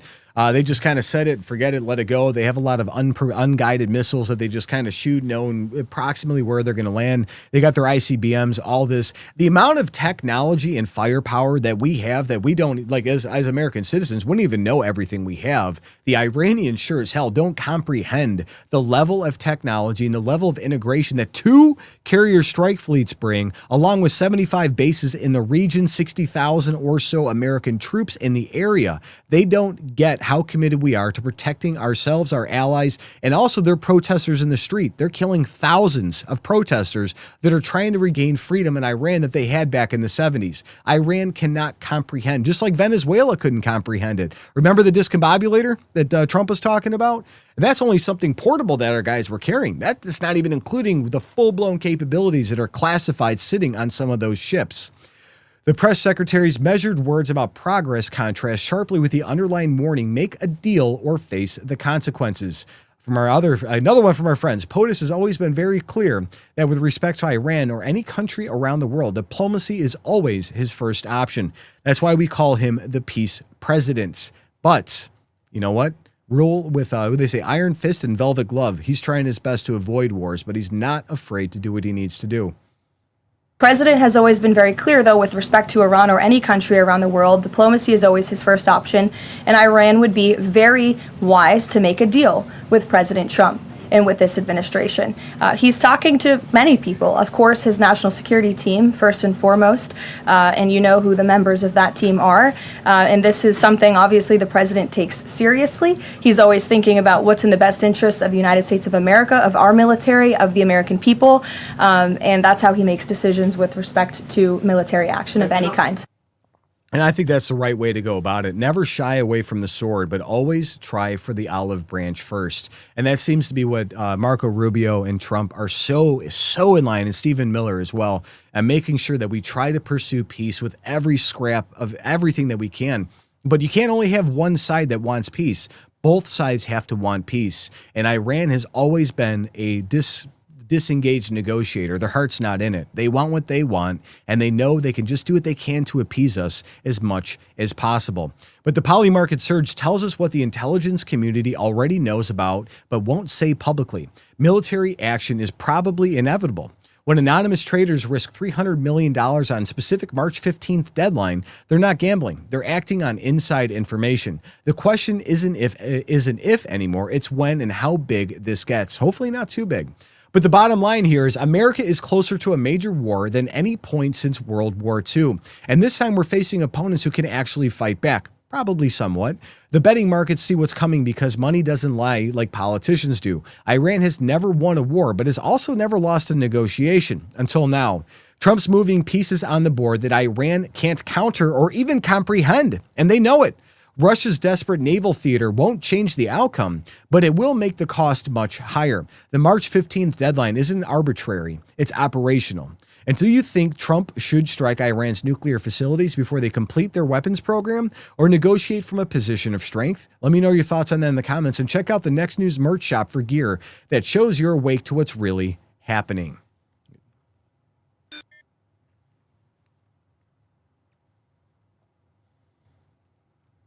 All right.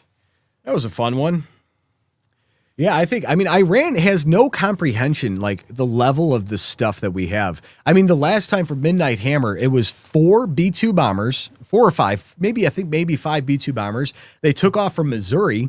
They flew across the entire world. Nobody knew they were there. Not a single person outside of our military.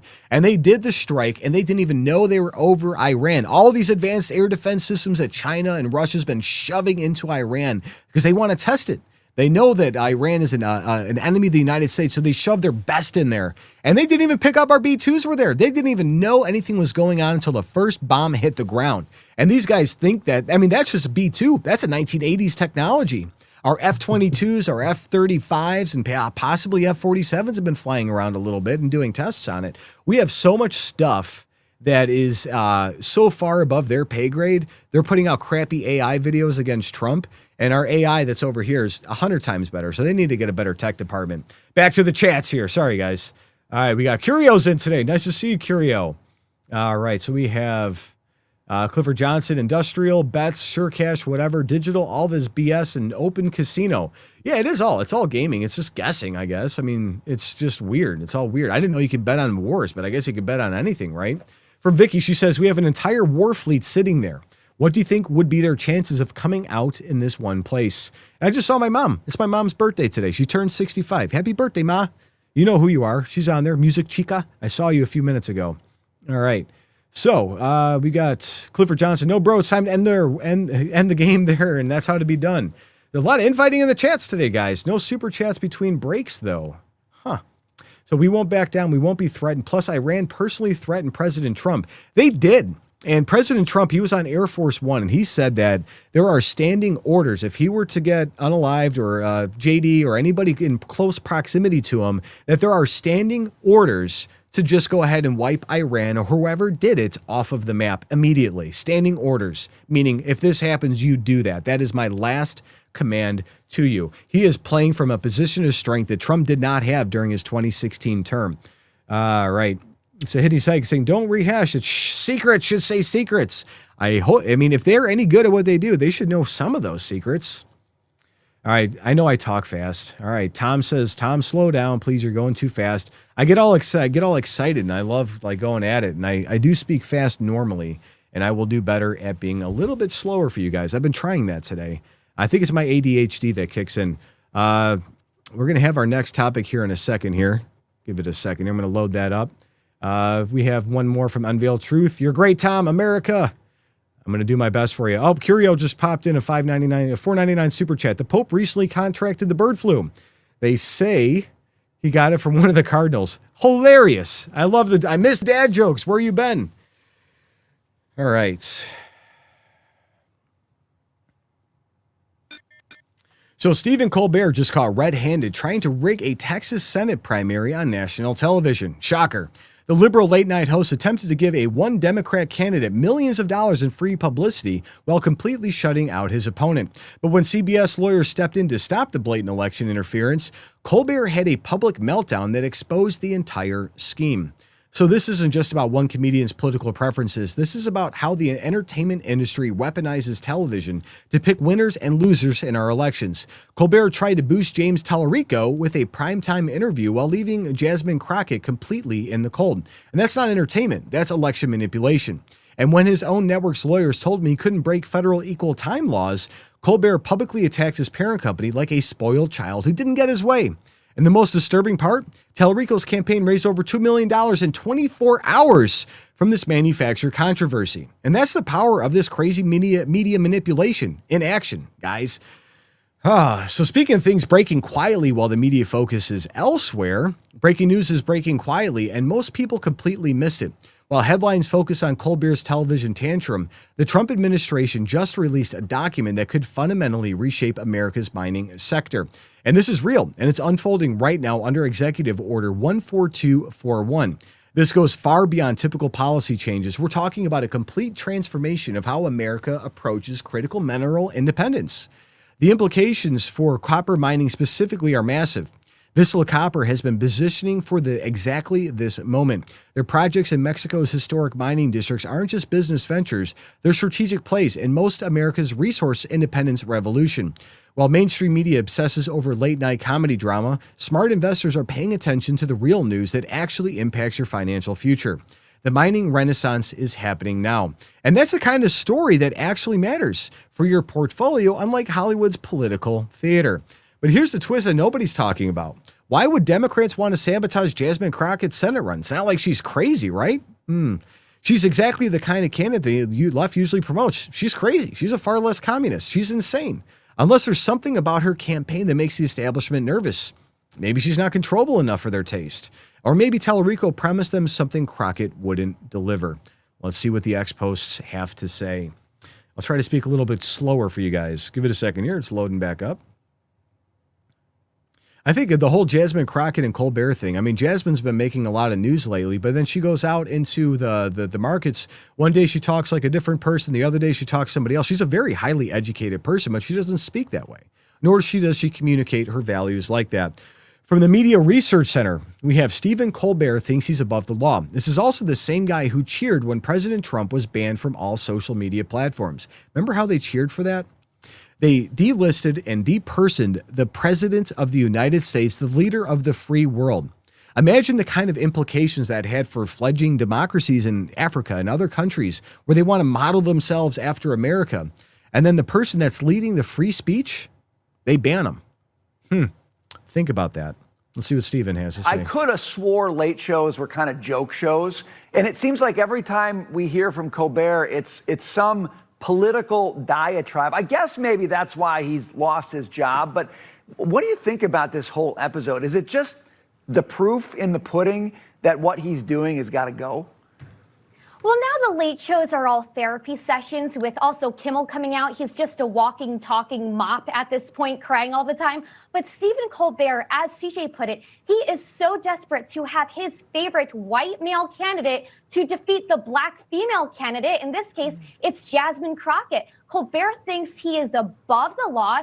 Our left-wing journalists in the media apparently think that if they identify as so-called journalists and walk around with a camera, they can either obstruct prayers at churches, they can obstruct private property, or they can violate FCC law. But these are the same people. Stephen Colbert is the same guy who cheered when President Trump was deplatformed from all social media outlets. And then they bypassed him in the nuclear chain of command, and they had an absolute overthrow of his administration. But she's not wrong when it comes to the media people are playing games. They always play games. I wonder what their big donors are making them do. So this accusation sets up a classic equal time controversy, but wait until you hear what the candidate who got left out has to say about it. It's going to come from Jasmine Crockett, so I don't know which way this is going to go. But Derek Evans posted, he said, Jasmine Crockett, we received a phone call a little bit earlier today. They explained that they actually told CBS they could go ahead and move forward with the interview of James Tallarico. They just needed to offer me equal time. Let's hear her eloquent argument against this. They name-checked you. I mean, they said this. The show was provided legal guidance that the broadcast could trigger the FCC equal time rule for two other candidates, including Congresswoman Jasmine Crockett. What do you make of that explanation? We actually received a phone call, and that was a little bit earlier today. And in that call, they explained that they actually told CBS that they could go ahead and move forward with the interview of James Tallarico. They just needed to offer me equal time. I did not get a request from the Colbert Show to go on. As you know, I've been on Colbert multiple times. And frankly, if we would have gotten an offer, that would have been great. But we're in the middle of early voting, so I'm kind of focused on being in Texas at this moment. I don't know what to believe, that's for sure. But I got that phone call as I was out talking to voters.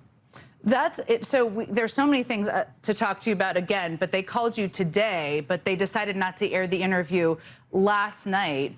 You've been on Colbert a number of times, as you just said. Did you have any issue? Okay, where is this Jasmine Crockett all the time? She actually sounded informed and eloquent a little bit. She didn't sound like the hood rat person that she tries to portray herself to get votes. I don't even know why she's trying to skew herself in that direction. Sound educated. do the things. She is a highly educated person. She's got PA. She's got I think a master's degree. She's educated. Why does she always present herself in the other way? I never get it. Like, you know how politicians pander, and you have Kamala Harris's 20 different whatever. She speaks 20 different ways depending on what part of the country she's in. Just like most politicians. Hillary Clinton, the same thing. Her dialect in the South, she had her Southern Baptist voice on. And then she would go out to Vegas and have a different one. She'd have a different Northeastern accent when she gets up in Maine or wherever else. It's sad. But Crockett's complaint gives us the smoking gun evidence of what actually happened behind the scenes at CBS. Let's see, from Ian Miles Chong, great guy. Jasmine Crockett is mad as hell at CBS and Stephen Colbert for wanting to air an interview with James Tallarico because he was given what she claims amounts to free publicity for his political campaign. Yeah, he was. Let's see. We did receive information suggesting that the federal government did not shut down this segment, number one. That is my understanding, that the federal government didn't shut this down, and we will do an official statement once we get another official statement that we anticipate is going to be coming from Paramount. All right, so we will read what they say, and then we'll go from there. It is our understanding that Colbert, either Mr. Colbert or CBS, decided that they just didn't want to hear it. And this was because of a fear that the FCC may say something to them, and that there may have been advice to just have me on, and then they could clear the issue. It was my understanding that someone somewhere decided we just don't want to do that, and instead we're going to just do it this way. So, like, I want to say she's like the Waffle House Michelle Obama. You know, you don't know which one you're going to get. But you guys can hear the difference in her voice even from that last clip to this one. She's talking completely different. And then there's other clips where she's like even further down the road. But again, she is owed equal time. I mean, she is. I mean, that's the rules. She's owed that. She's not wrong, but we'll see. But the evidence shows CBS pulled the plug. And but here's what the story gets really interesting. Follow the money. From our friends over at townhall.com, Stephen Colbert's lies have boosted James Tallarico's campaign, raising more than $2 million over the last 24 hours as early voting for the primaries has begun. Why would Democrats purposely try to sabotage Crockett run for Senate? I wonder. I would want to sabotage it too, because she's an idiot, more than likely. Let's see. Allegedly. Exercise drama for Democrats with Stephen Colbert in the middle as early voting begins in the high-stakes primary contest for U.S. Senate. Welcome to a brand new hour of America's Newsroom. I'm Dana Perino. Bill Hemmer's off today, and here's to my other Bill. Hello. You still get a bill today, Dana. That's right. Good morning to you. I'm Bill Malugin. Democrats are hoping to flip Texas blue. They've been wanting to do that for a while now. And they're pouring big bucks into this crowded contest to unseat Senator John Cornyn, making this one of the most expensive Senate primary races. Stephen Colbert claims CBS blocked him from broadcasting an interview with one of those candidates by warning it would trigger the FCC's equal time rule. You know who is not one of my guests tonight? That's Texas State Representative James Tallarico. He was supposed to be here, but we were told in no uncertain terms by our network's lawyers, who called us directly, that we could not have him on the broadcast. And Mark Meredith is in Washington with more on all of this, and this show's getting more attention now than it ever has before. Yeah, Dana, it's a shame it's not sweeps right now because you can imagine the ratings that would be coming out of this. Stephen Colbert is a short timer at CBS, but his decision to interview Democratic Senate candidate James Tallarico over the network concerns may have a long-term impact on both Texas and this year's midterm races. This all started Monday. Colbert says CBS bosses told him he could not broadcast an interview with Tallarico over concerns about the FCC's equal time rule, which requires political candidates get equal time on broadcast TV. Talk shows have been exempted for years. CBS is denying that it ever issued any such orders. Well, Colbert says he's still obliged, taking the interview off TV, posting it online. Well, it went viral, and now he's mocking CBS efforts of damage control. I'm not a lawyer, and I don't want to tell them how to do their jobs. But since they seem intent on telling me how to do mine, here we go. I don't even know what to do with this crap. Oh, hold on.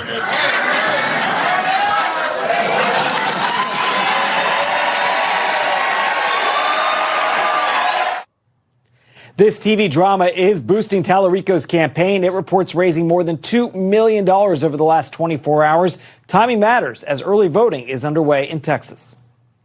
It's going to take all of us to pull off this feat of winning Texas, but it is doable. I'm seeing it on the ground. Tallarico's main opponent, Texas Congresswoman Jasmine Crockett, says she's too busy focusing on turnout instead of TV. It's notable she said that on television, but her comments come as it's about to spend $30 million to flip the traditionally solid red state blue. A lot of people are like, there's no way Texas can do this. And I'm here to tell you that even on day one of early voting, we are exploding with participation right now. Republicans have a primary underway, too. Incumbent Senator John Cornyn is fighting for his political career against two challengers, Texas Attorney General Ken Paxton and Congressman Wesley Hunt. This race is getting a lot of attention among the GOP, but President Trump, who's aware of what's going on, has not made an endorsement in this contest. Dana. We're paying attention to all of it. Thanks, Mark. That's going to be a wild primary on the Republican side. But I mean, I wonder why the Democrats are trying to push it the other direction. It's probably because Jasmine has a very bad name ID. I mean, she's got good name ID. People know who she is, but she's got a very bad reputation because she doesn't present herself as the educated person. She tries to go the other direction, which is stupid. That fundraising surge is exactly why critics are now saying this whole thing was orchestrated from the start. It could be. And that's what I was thinking when I was watching these clips. We've got one from Cernovich saying, the truth is funny. Stephen Colbert created this hoax to boost his favored candidate in the Texas primary. Trump didn't have anything to do with this. Colbert didn't want to give equal time to Jasmine Crockett, so he lied, and CNN is helping him. Quite possibly. I know Trump had a couple lawsuits, and he won them over the equal times rule as well, because they were doing everything they can to keep him off television. Let's see what CNN had to say. Last night, Colbert said he's not mad. He's just disappointed. Here's what he said about his parent company. I'm just so surprised that this giant global corporation would not stand up to these bullies. Come on, you're Paramount. No. You're more than that. You're Paramount Plus. And he says at this point, I guess, more like Paramount Minus. So you've got Colbert, who has about 40 shows left before his show is over, calling out the parent company. And the key point there, he says, I'm just disappointed you're not standing up to the bullies. He means the bullies at the Trump FCC that are pushing these equal time rules. Yeah, I mean, the equal time rules exist for a reason, because when you have television shows and it goes out to 40 million people, yeah, you're going to want to have equal time because that is an entirely huge deal then when that happens. So CNN just fact-checks the entire narrative, and what they found changes everything. We've got a good one from Derek Evans saying CNN says the claim is wrong. The FCC did not ban Stephen Colbert from airing James Tallarico's interview. The Trump FCC censored its storyline, just collapsed on live television. You put Tallarico's tweet on screen. He said the FCC banned our Colbert interview, and he's wrong about that. The FCC did not ban the interview, and that's what is actually so interesting about this. It's about the impression, the possibility of interference causing the networks to possibly self-censor. CBS read the proverbial room. They sensed that the FCC might try to aggressively enforce these rules, and thus encouraged Colbert just put it on YouTube and keep it off the public airwaves. And like I said, past chairs of the FCC have not prioritized these rules, but Carr is going to move forward with this. And it reminds me of a term Timothy Snyder has used. He's the author of the book On Tyranny. He talks about this as being an example of obeying in advance. He says most of the power in authoritarianism is given freely by individuals who think ahead to what a repressive government's going to do and then do it themselves. They obey in advance. And that's what many critics say CBS is doing in this instance. It also reminds me of what Don Lemon recently said when he pled not guilty to those charges in Minnesota. He said, the process is the punishment. You know, Lemon's probably going to be found not guilty. He's going to get out free after a jury trial. No, but the process is the punishment. Chance. And there's something similar happening here with the FCC. Yeah, it's not cheap to have to go to court. It's also, to a degree, humiliating as well. So I'm going to fact check CNN right now. Don Lemon's probably going to go to jail because he sat there and he worked with the terrorist cell to go inside of a church and disrupt their prayer services because they were a church that an ICE agent may or may not have been at. Also, the church was supporting ICE in their operations. So they went in there to disrupt it, and they were laughing at the families when they were getting kicked out of there. But this whole thing is a giant scam. Where was CNN when they were taking Trump off air? Where was CNN when they were sitting there and delisting conservatives from Facebook for the J6 stuff and all these other things that are happening? Where were they when the Next News Network got banned got demonetized on all platforms? Where were you guys saying that it was unfair to the conservative side? Nobody ever talks about that. They only want to talk about when it's relevant for their people, and they can sit here and try to paint the FCC and the Trump administration and others as the bad people. We have been disenfranchised for a very, very long time, folks, and it's time we get it back. But the real revelation here is how easily the media creates fake controversies to funnel millions of dollars to their preferred candidates. Colbert manufactured a crisis. He did. He blamed Trump and the government, played victim when his own lawyers stopped him, and somehow turned his failure into a $2 million fundraising bonanza for his chosen candidate. No surprise there. And it's not coincidence either. That's coordination. So this entire episode proves what we've been saying. The entertainment industry isn't trying to make you guys laugh. They're trying to pick your representatives. Colbert got caught trying to rig a primary election on national television. No big deal, right? And when he couldn't break federal law, he threw a tantrum, raised millions of dollars for his candidate anyways. The system is rigged, but at least now we can see exactly how they do it. And I think it's all coming to light. But the question is, are you going to let Hollywood choose your senators? And if you want to show your support for real journalism that exposes these schemes, check out the Next News merch shop and sport your gear with pride. All right, guys. All right. We got everybody coming in and saying hi. You know, Jasmine Crockett is not an unintelligent person. I say she's an idiot because, you know, you could be smart and also very not smart at the same time. And she is educated, but she is not... she doesn't present herself in that manner. And I think if she actually showed people that she went to a good college and has a good degree and used to be an attorney, like an actual lawyer, and can speak with some decorum, present cases inside of courtrooms, and present herself in that manner instead of whatever the hell she's trying to do on the other side, our entire opinion might actually be a little bit different. Maybe. And we might be a little bit more fair. But you know what? When you present yourself and you change your personality 50 different times to just satiate your different voting blocks, because she's got a ton of Dallas inside of her area, so she's got to speak a certain way. Politicians do this every day, and it's disgusting. At least we know President Trump doesn't do that, or at least not that I can tell. All right, so we've got Pothead Kenny saying hi to Gary, Angie, and everybody. Todd, Brian. I would say hi to Brian and Todd. They're in the back room right now. They put the show together. They're making sure all the buttons and the switches are getting flipped on the right place in the right time. And we're going to get to some super chats that may or may not have came in. So give me 1 second here. Popping over to that. All right, so Bill's Rule says he had a switch from YouTube to Rumble. Was it really bad? Is like, are we lagging on YouTube today? I'm not sure. We'll have to check that. I'm going to pop back down here. Salty National says, hey, Tom, how you doing? Colbert is a lame duck. Yes. We've got Bubba likes his lemonade freshly squeezed. I guess everybody's going out taking breaks when we were talking about Colbert. Looks pretty good. I don't see any major comments on here. He is around the same age. I think most of the guys, gray hairs. You know, I think we're going to get into topic 5. Rumble chat is dead, not like you lively patriots. You know, we got a ton of people watching on X too. Make sure you guys share this. And before we get into it, let's encourage everybody to become Discord members and get into it. All right, setting it up.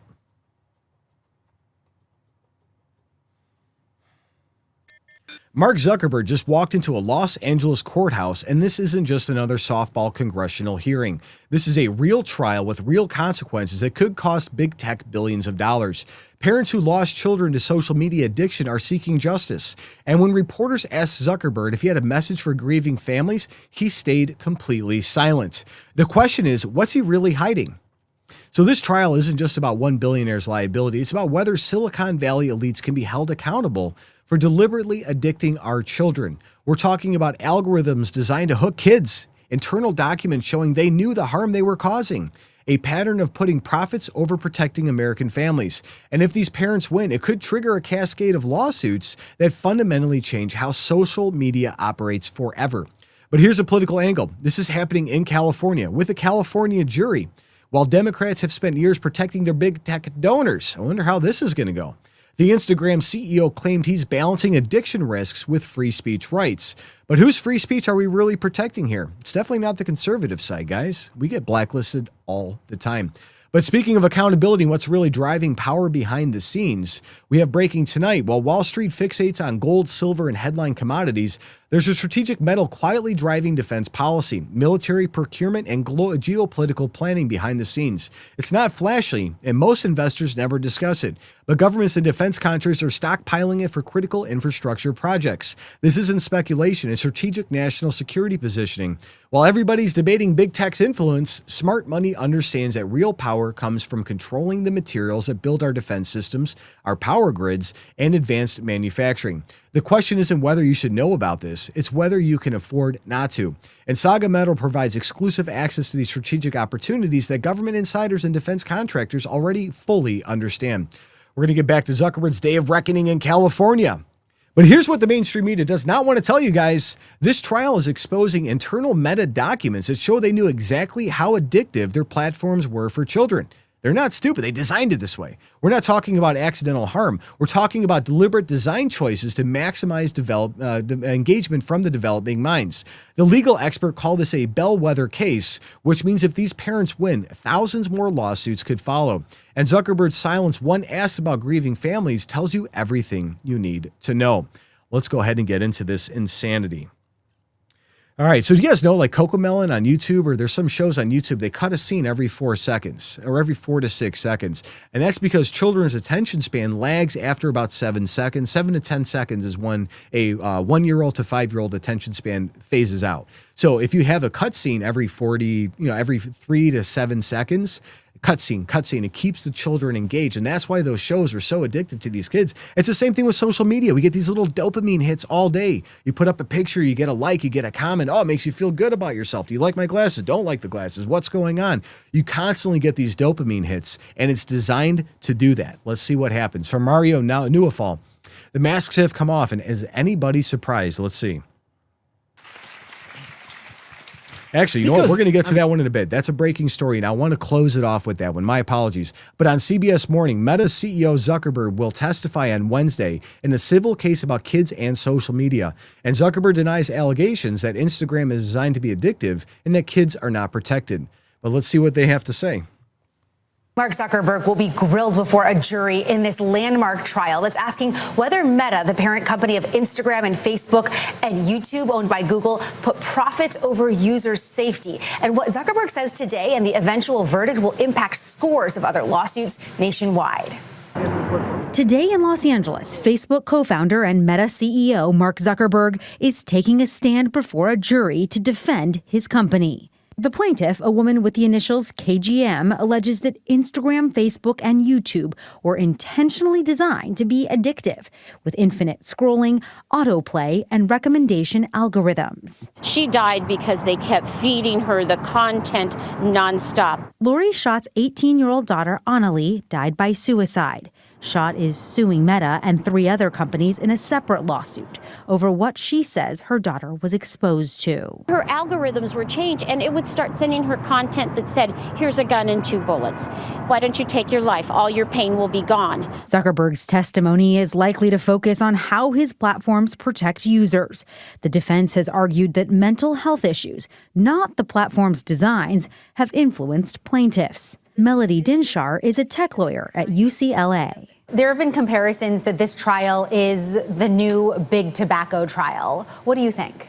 Yes, I think that's a very apt comparison. A trial like this one will hopefully uncover the disconnect between what companies say publicly to drive up business and engagement and what is actually going on behind the scenes. In a statement to CBS News, Meta says it strongly disagrees with the allegations, citing their commitment to supporting young people with built-in protections. YouTube's parent company Google says the allegations in these complaints are simply not true. But for some parents, any verdict will be too little, too late. We all need to take a stand against this because these algorithms can change so quickly and take children down places that they can never crawl out of. The plaintiff in this LA case also sued the parent companies of Snapchat and TikTok. They settled out of court, and many affected parents and former teen users, they're just looking for changes to how the platforms are operating here and potentially a social media ban for younger users if they win this case.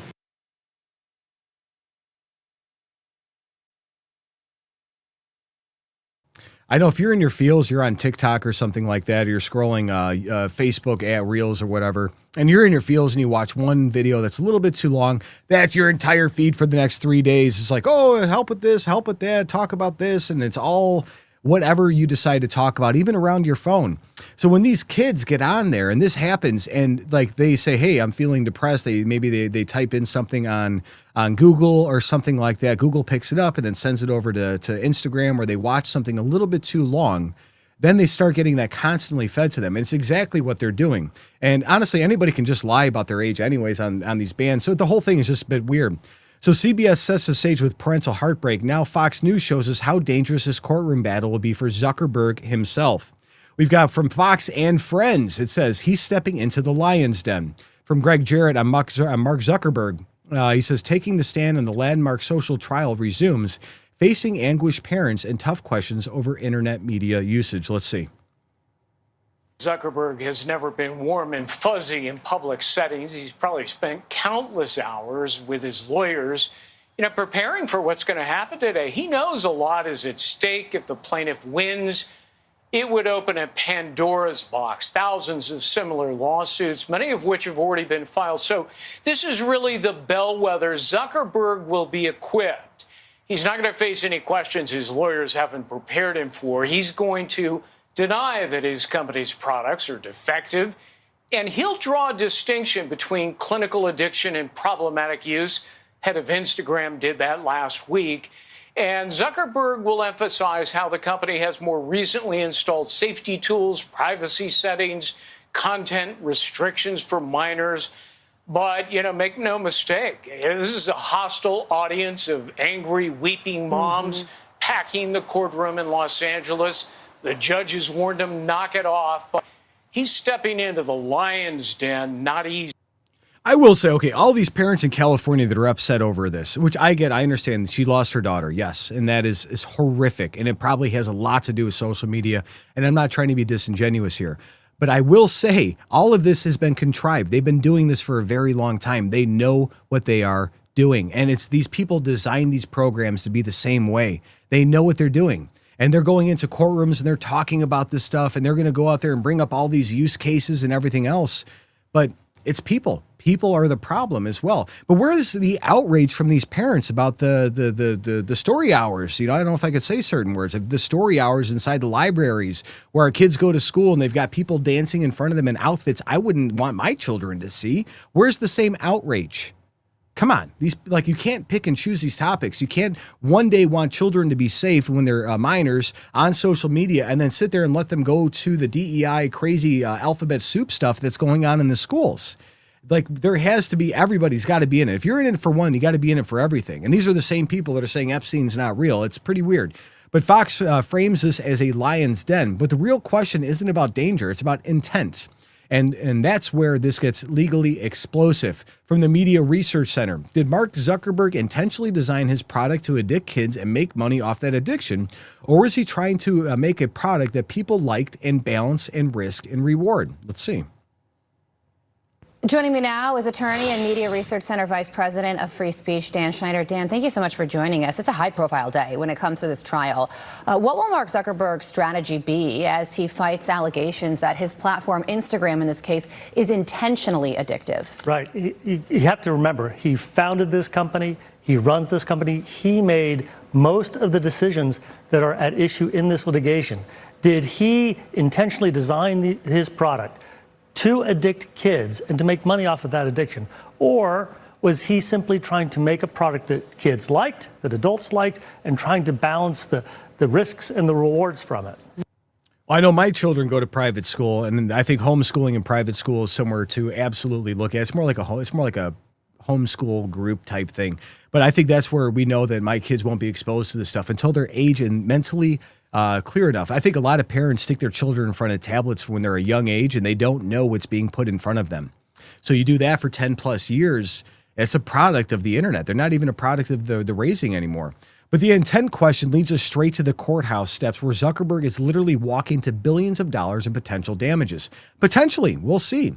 But Dr. Sam Youssef, PhD, and a bunch of other acronyms after it, he says, breaking, Meta CEO Mark Zuckerberg arrives at a Los Angeles courthouse to testify in a landmark social media trial. Let's see.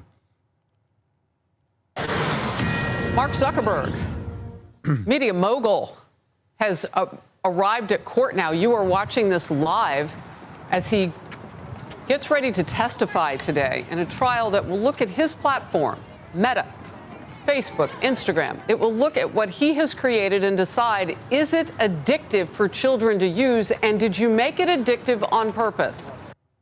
I think there's a lot of questions that have to be answered on this. It has to be answered. I mean, we know that, the big tobacco lied for a long time. There's a lot of products out there that exist that are extremely addictive, but they're not banning those either. So what's the real thing? Is it because X and AI and all these other things are coming out to where, they can't really control the speech on it, and they want the only influence to come from them is from the schools and what they're allowed to do. And I think that's probably what a lot of this has to do. Same thing is happening over in Europe right now. They're trying to ban social media. It's an entire worldwide effort to do the same thing at the same time. And Keir Starmer and other people in UK and other European countries are trying to ban X and Facebook and restrict certain things like conservative viewpoints, because they don't want people coming to Jesus. They don't want people to have a personal relationship with God, because God is counterintuitive to the whole thing that they're trying to push on everybody. You guys, if you know, and you know exactly what I'm talking about. So he's arrived at the courthouse, but now we need to understand what's exactly at stake. This isn't just about one company anymore. Let's see here now from Fox 11 Los Angeles. It says Mark Zuckerberg is testifying Wednesday in a major social media trial. I think that pops over to an article. I don't know if I want to pull up. Let's see. Yeah, it's more reiterating back to the same deal. So let's go back into it here. From Gunther Egelman, he says, Justin, media founder Mark Zuckerberg showed up in Los Angeles. Let's see if there's any more footage on that. Here, Mark Zuckerberg, Meta CEO, is walking in right now. This is the first time he's actually going to take stand in trial, right? Absolutely. I mean, he's gone before Congress before, but this is a big deal. Right, it absolutely is a big deal. But the point I was making before, there's internal information Mark, that they have no. Let's listen to this, listen, yeah. actually. He's not talking. He was asked, do you have any message to parents? He didn't answer that question. We know several parents are there who have lost children, or their children, they say, have been harmed by social media. And we know that they are there in solidarity. Thank you. Let's see what happens. Excuse me, we gotta walk. Excuse me, we gotta walk aside. Excuse me. Excuse me, move out of the way. Keep clear. Keep clear. So far, he's choosing to stay silent. Yes. Yeah, I think that's probably his smartest move. All sorts of weird things happening out there. The courtroom drama reaches its peak, but the real story is how the single trial could reshape social media forever. So let's see here. The trial could change the way all of us interact with social media in the future. And hopefully it does. And I hope to God, if they're going to settle this in court, in a California court, it's going to be a small trial. It's not a small trial. It's a big deal that happens. But there's a couple of court cases in Texas that are coming out about them censoring out conservative viewpoints. And when all you get is these constant attacks and things that feed the algorithm that's pushing these kids in these directions, and adults too. I've got friends that are impacted significantly from what they see online. And it's a constant thing that just reinforces itself. The more you watch something, the more you talk about it, the more you comment on those, the more you're going to see. And it thinks these kids, they get stuck in these algorithmic loops. They don't know how to get out of it. And that's all they see. It just permeates their brain. It's so sad. Let's watch. All that said, what do you think the ruling will be?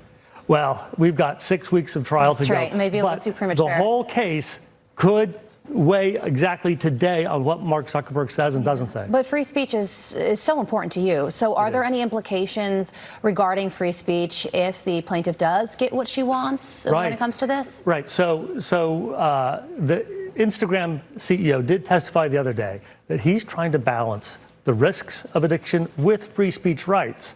And that is why policymakers in D.C. should have been addressing these issues. Instead, we're going to leave it up to a jury in California. And on the legal front, because you are an attorney, you mentioned two notable details on this trial involving tiers and suits and the contrast between them. Can you explain that? I thought it was pretty interesting. Well, this case is a bellwether landmark case. And in California, a bellwether case is a term of art. It's like a class action suit. And how this case goes will, in fact, address how future cases in California and the rest of the country go. Yeah, that's absolutely right. And, you know, there's a young girl at the center of this case. Final question to you. If she does win here, what happens? Is she asking for a monetary amount? Well, the plaintiff's attorneys are seeking both monetary damages and changes to the operating structures of these companies. And again, this will change the way all of us interact with social media companies in the future. And could go all the way up to the Supreme Court. Dan, thank you so much for joining us ahead of this big day in California. We very much appreciate it.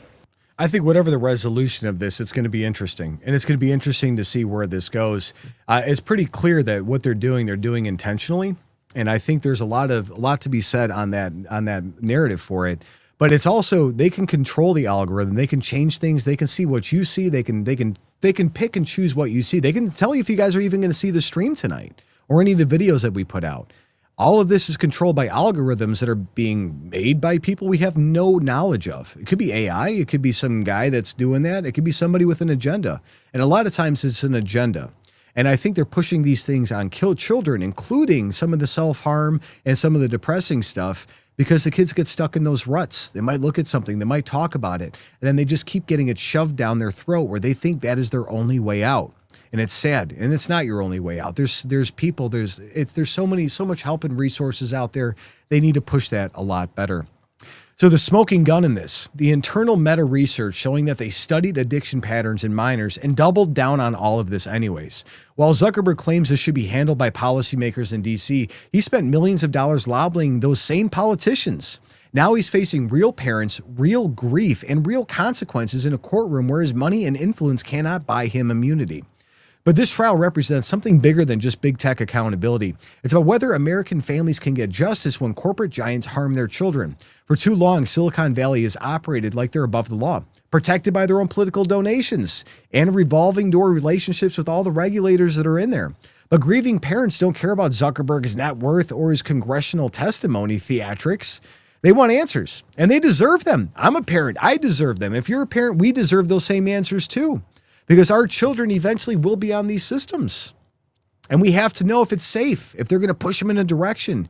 And we have to know if our kids are depressed, there's a safety net there to help them in those times. And we should be the first line of that, but sometimes we just don't know. And the fact that he stayed silent when he was asked about these families shows you exactly where his priorities lie. So tell me this, do you think big tech executives should face real legal consequences when their platforms harm children, even with them knowing it? Let me know. And while you're at it, guys, check out the Next News merchandise shop and support Next News with pride.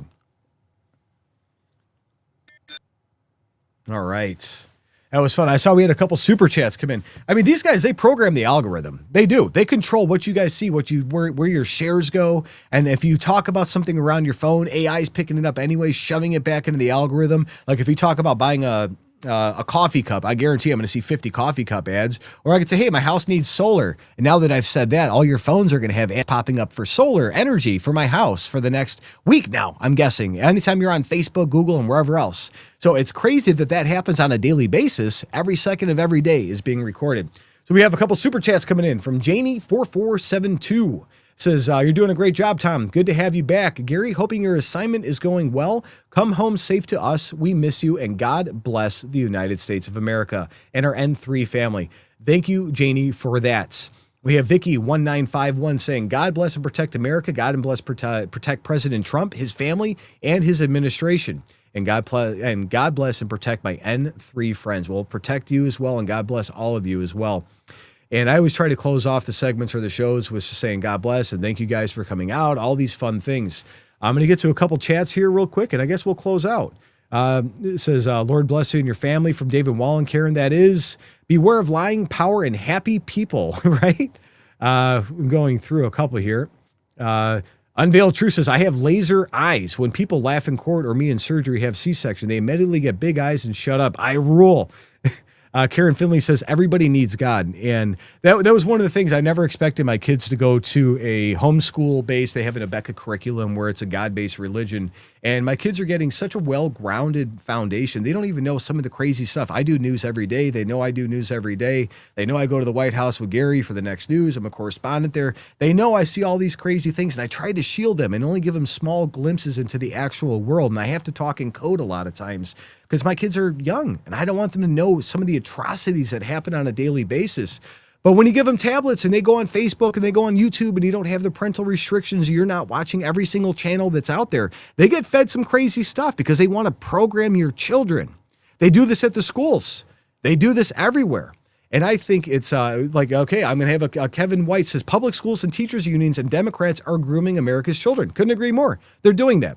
Look at all the ICE walkouts that are happening across the country right now. We're paying our taxes to have these public schools indoctrinate our children, leave out. There's one that just happened in Minneapolis. They went out and assaulted officers. A bunch of kids caught felonies. And the teachers were watching that happen and help egg it on to make it worse. And when one of the girls, I don't know how old she was definitely not a senior in high school, she was arrested and started crying for mommy. I want my mommy as she's crying and being dragged out. And that was probably one of her first experiences with law enforcement, being told by the school that it's safe and easy to go out into. And so they did that. They let that happen. This is happening everywhere right now. If it's in your school district, raise hell. I want my money back. All right. A couple more, and then we'll get ready to get out of here, guys. If you are not a member at the Next News Network, make sure you join. We have a Discord chat room that goes 24/7. We have Boyd and Karen and Miss Pothead Kenny. We've got all sorts of people that are in there, and Jeremy, and you name it. Everybody's in it, and there's a bunch of members coming in on the voice channel every night. You can see some behind-the-scenes stuff and posts that we put up. We have a lot of watch parties. And we get to bring people together. And I love the Next News Network family. I love coming in and talking to every single one of you. And I want you guys to experience that with us. So Tyson Curry says, did a good job today. My first day using Gary's system was on Monday, and I screwed up every 3 seconds. I need to slow down speaking. I know that. I will get better. Thank you for that comment again. All right. So I think that's it, guys. A lot of good chats tonight, a lot of good comments. Make sure you guys share this out. Make sure you guys bring it out for everybody else and invite your friends to it. Text it and bypass those algorithms. So there you have it, guys. 6 different stories, one undeniable pattern, the complete collapse of institutional credibility in America. We started tonight with New York City's new mayor raiding pension funds, after just 47 days in office. I guess that's, this is what you get when you get a communist. And this is what happens when voters choose identity politics over competence. The warning signs were there, but the media ignored them. Now retirees are paying price for the progressive politics. Meanwhile, President Trump's energy revolution continues delivering miracles the establishment said were impossible. A next-generation nuclear reactor powerful enough to light up 5,000 homes flying in the belly of a C-17. Ready for deployment in just weeks. This is America's innovation unleashed from regulatory chains, and they were chained down. And this is what winning looks like. But while we're celebrating victories at home, the betting markets are screaming warnings about what's overseas. When traders put nearly $300 million on military action in the Middle East, doubling the odds in 48 hours, you better pay attention. Iran is facing its worst military threat since 1988, and the smart money knows something we don't. The Stephen Colbert scandal exposes everything wrong with corporate media today. A late-night comedian thought he could manipulate a Texas primary election, got caught violating equal time rules, and now CBS is throwing him under the bus. This isn't comedy. This is election interference with a laugh track. And Mark Zuckerberg is finally facing a jury in California. 6 weeks of testimony about algorithms designed to addict your children. The Instagram CEO admits he's balancing addiction risks with free speech rights. And think about that. A tech billionaire casually discussing how much addiction is acceptable in our kids. Why are we putting up for this? Each story reveals the same truth. Our institutions have been weaponized against the American people. From city halls to comedy shows, from Silicon Valley boardrooms to betting markets, tracking military conflicts, the corruption runs deep. But here's what they don't want you to understand. Remember February 18th, 1861? Jefferson Davis thought he was saving America too.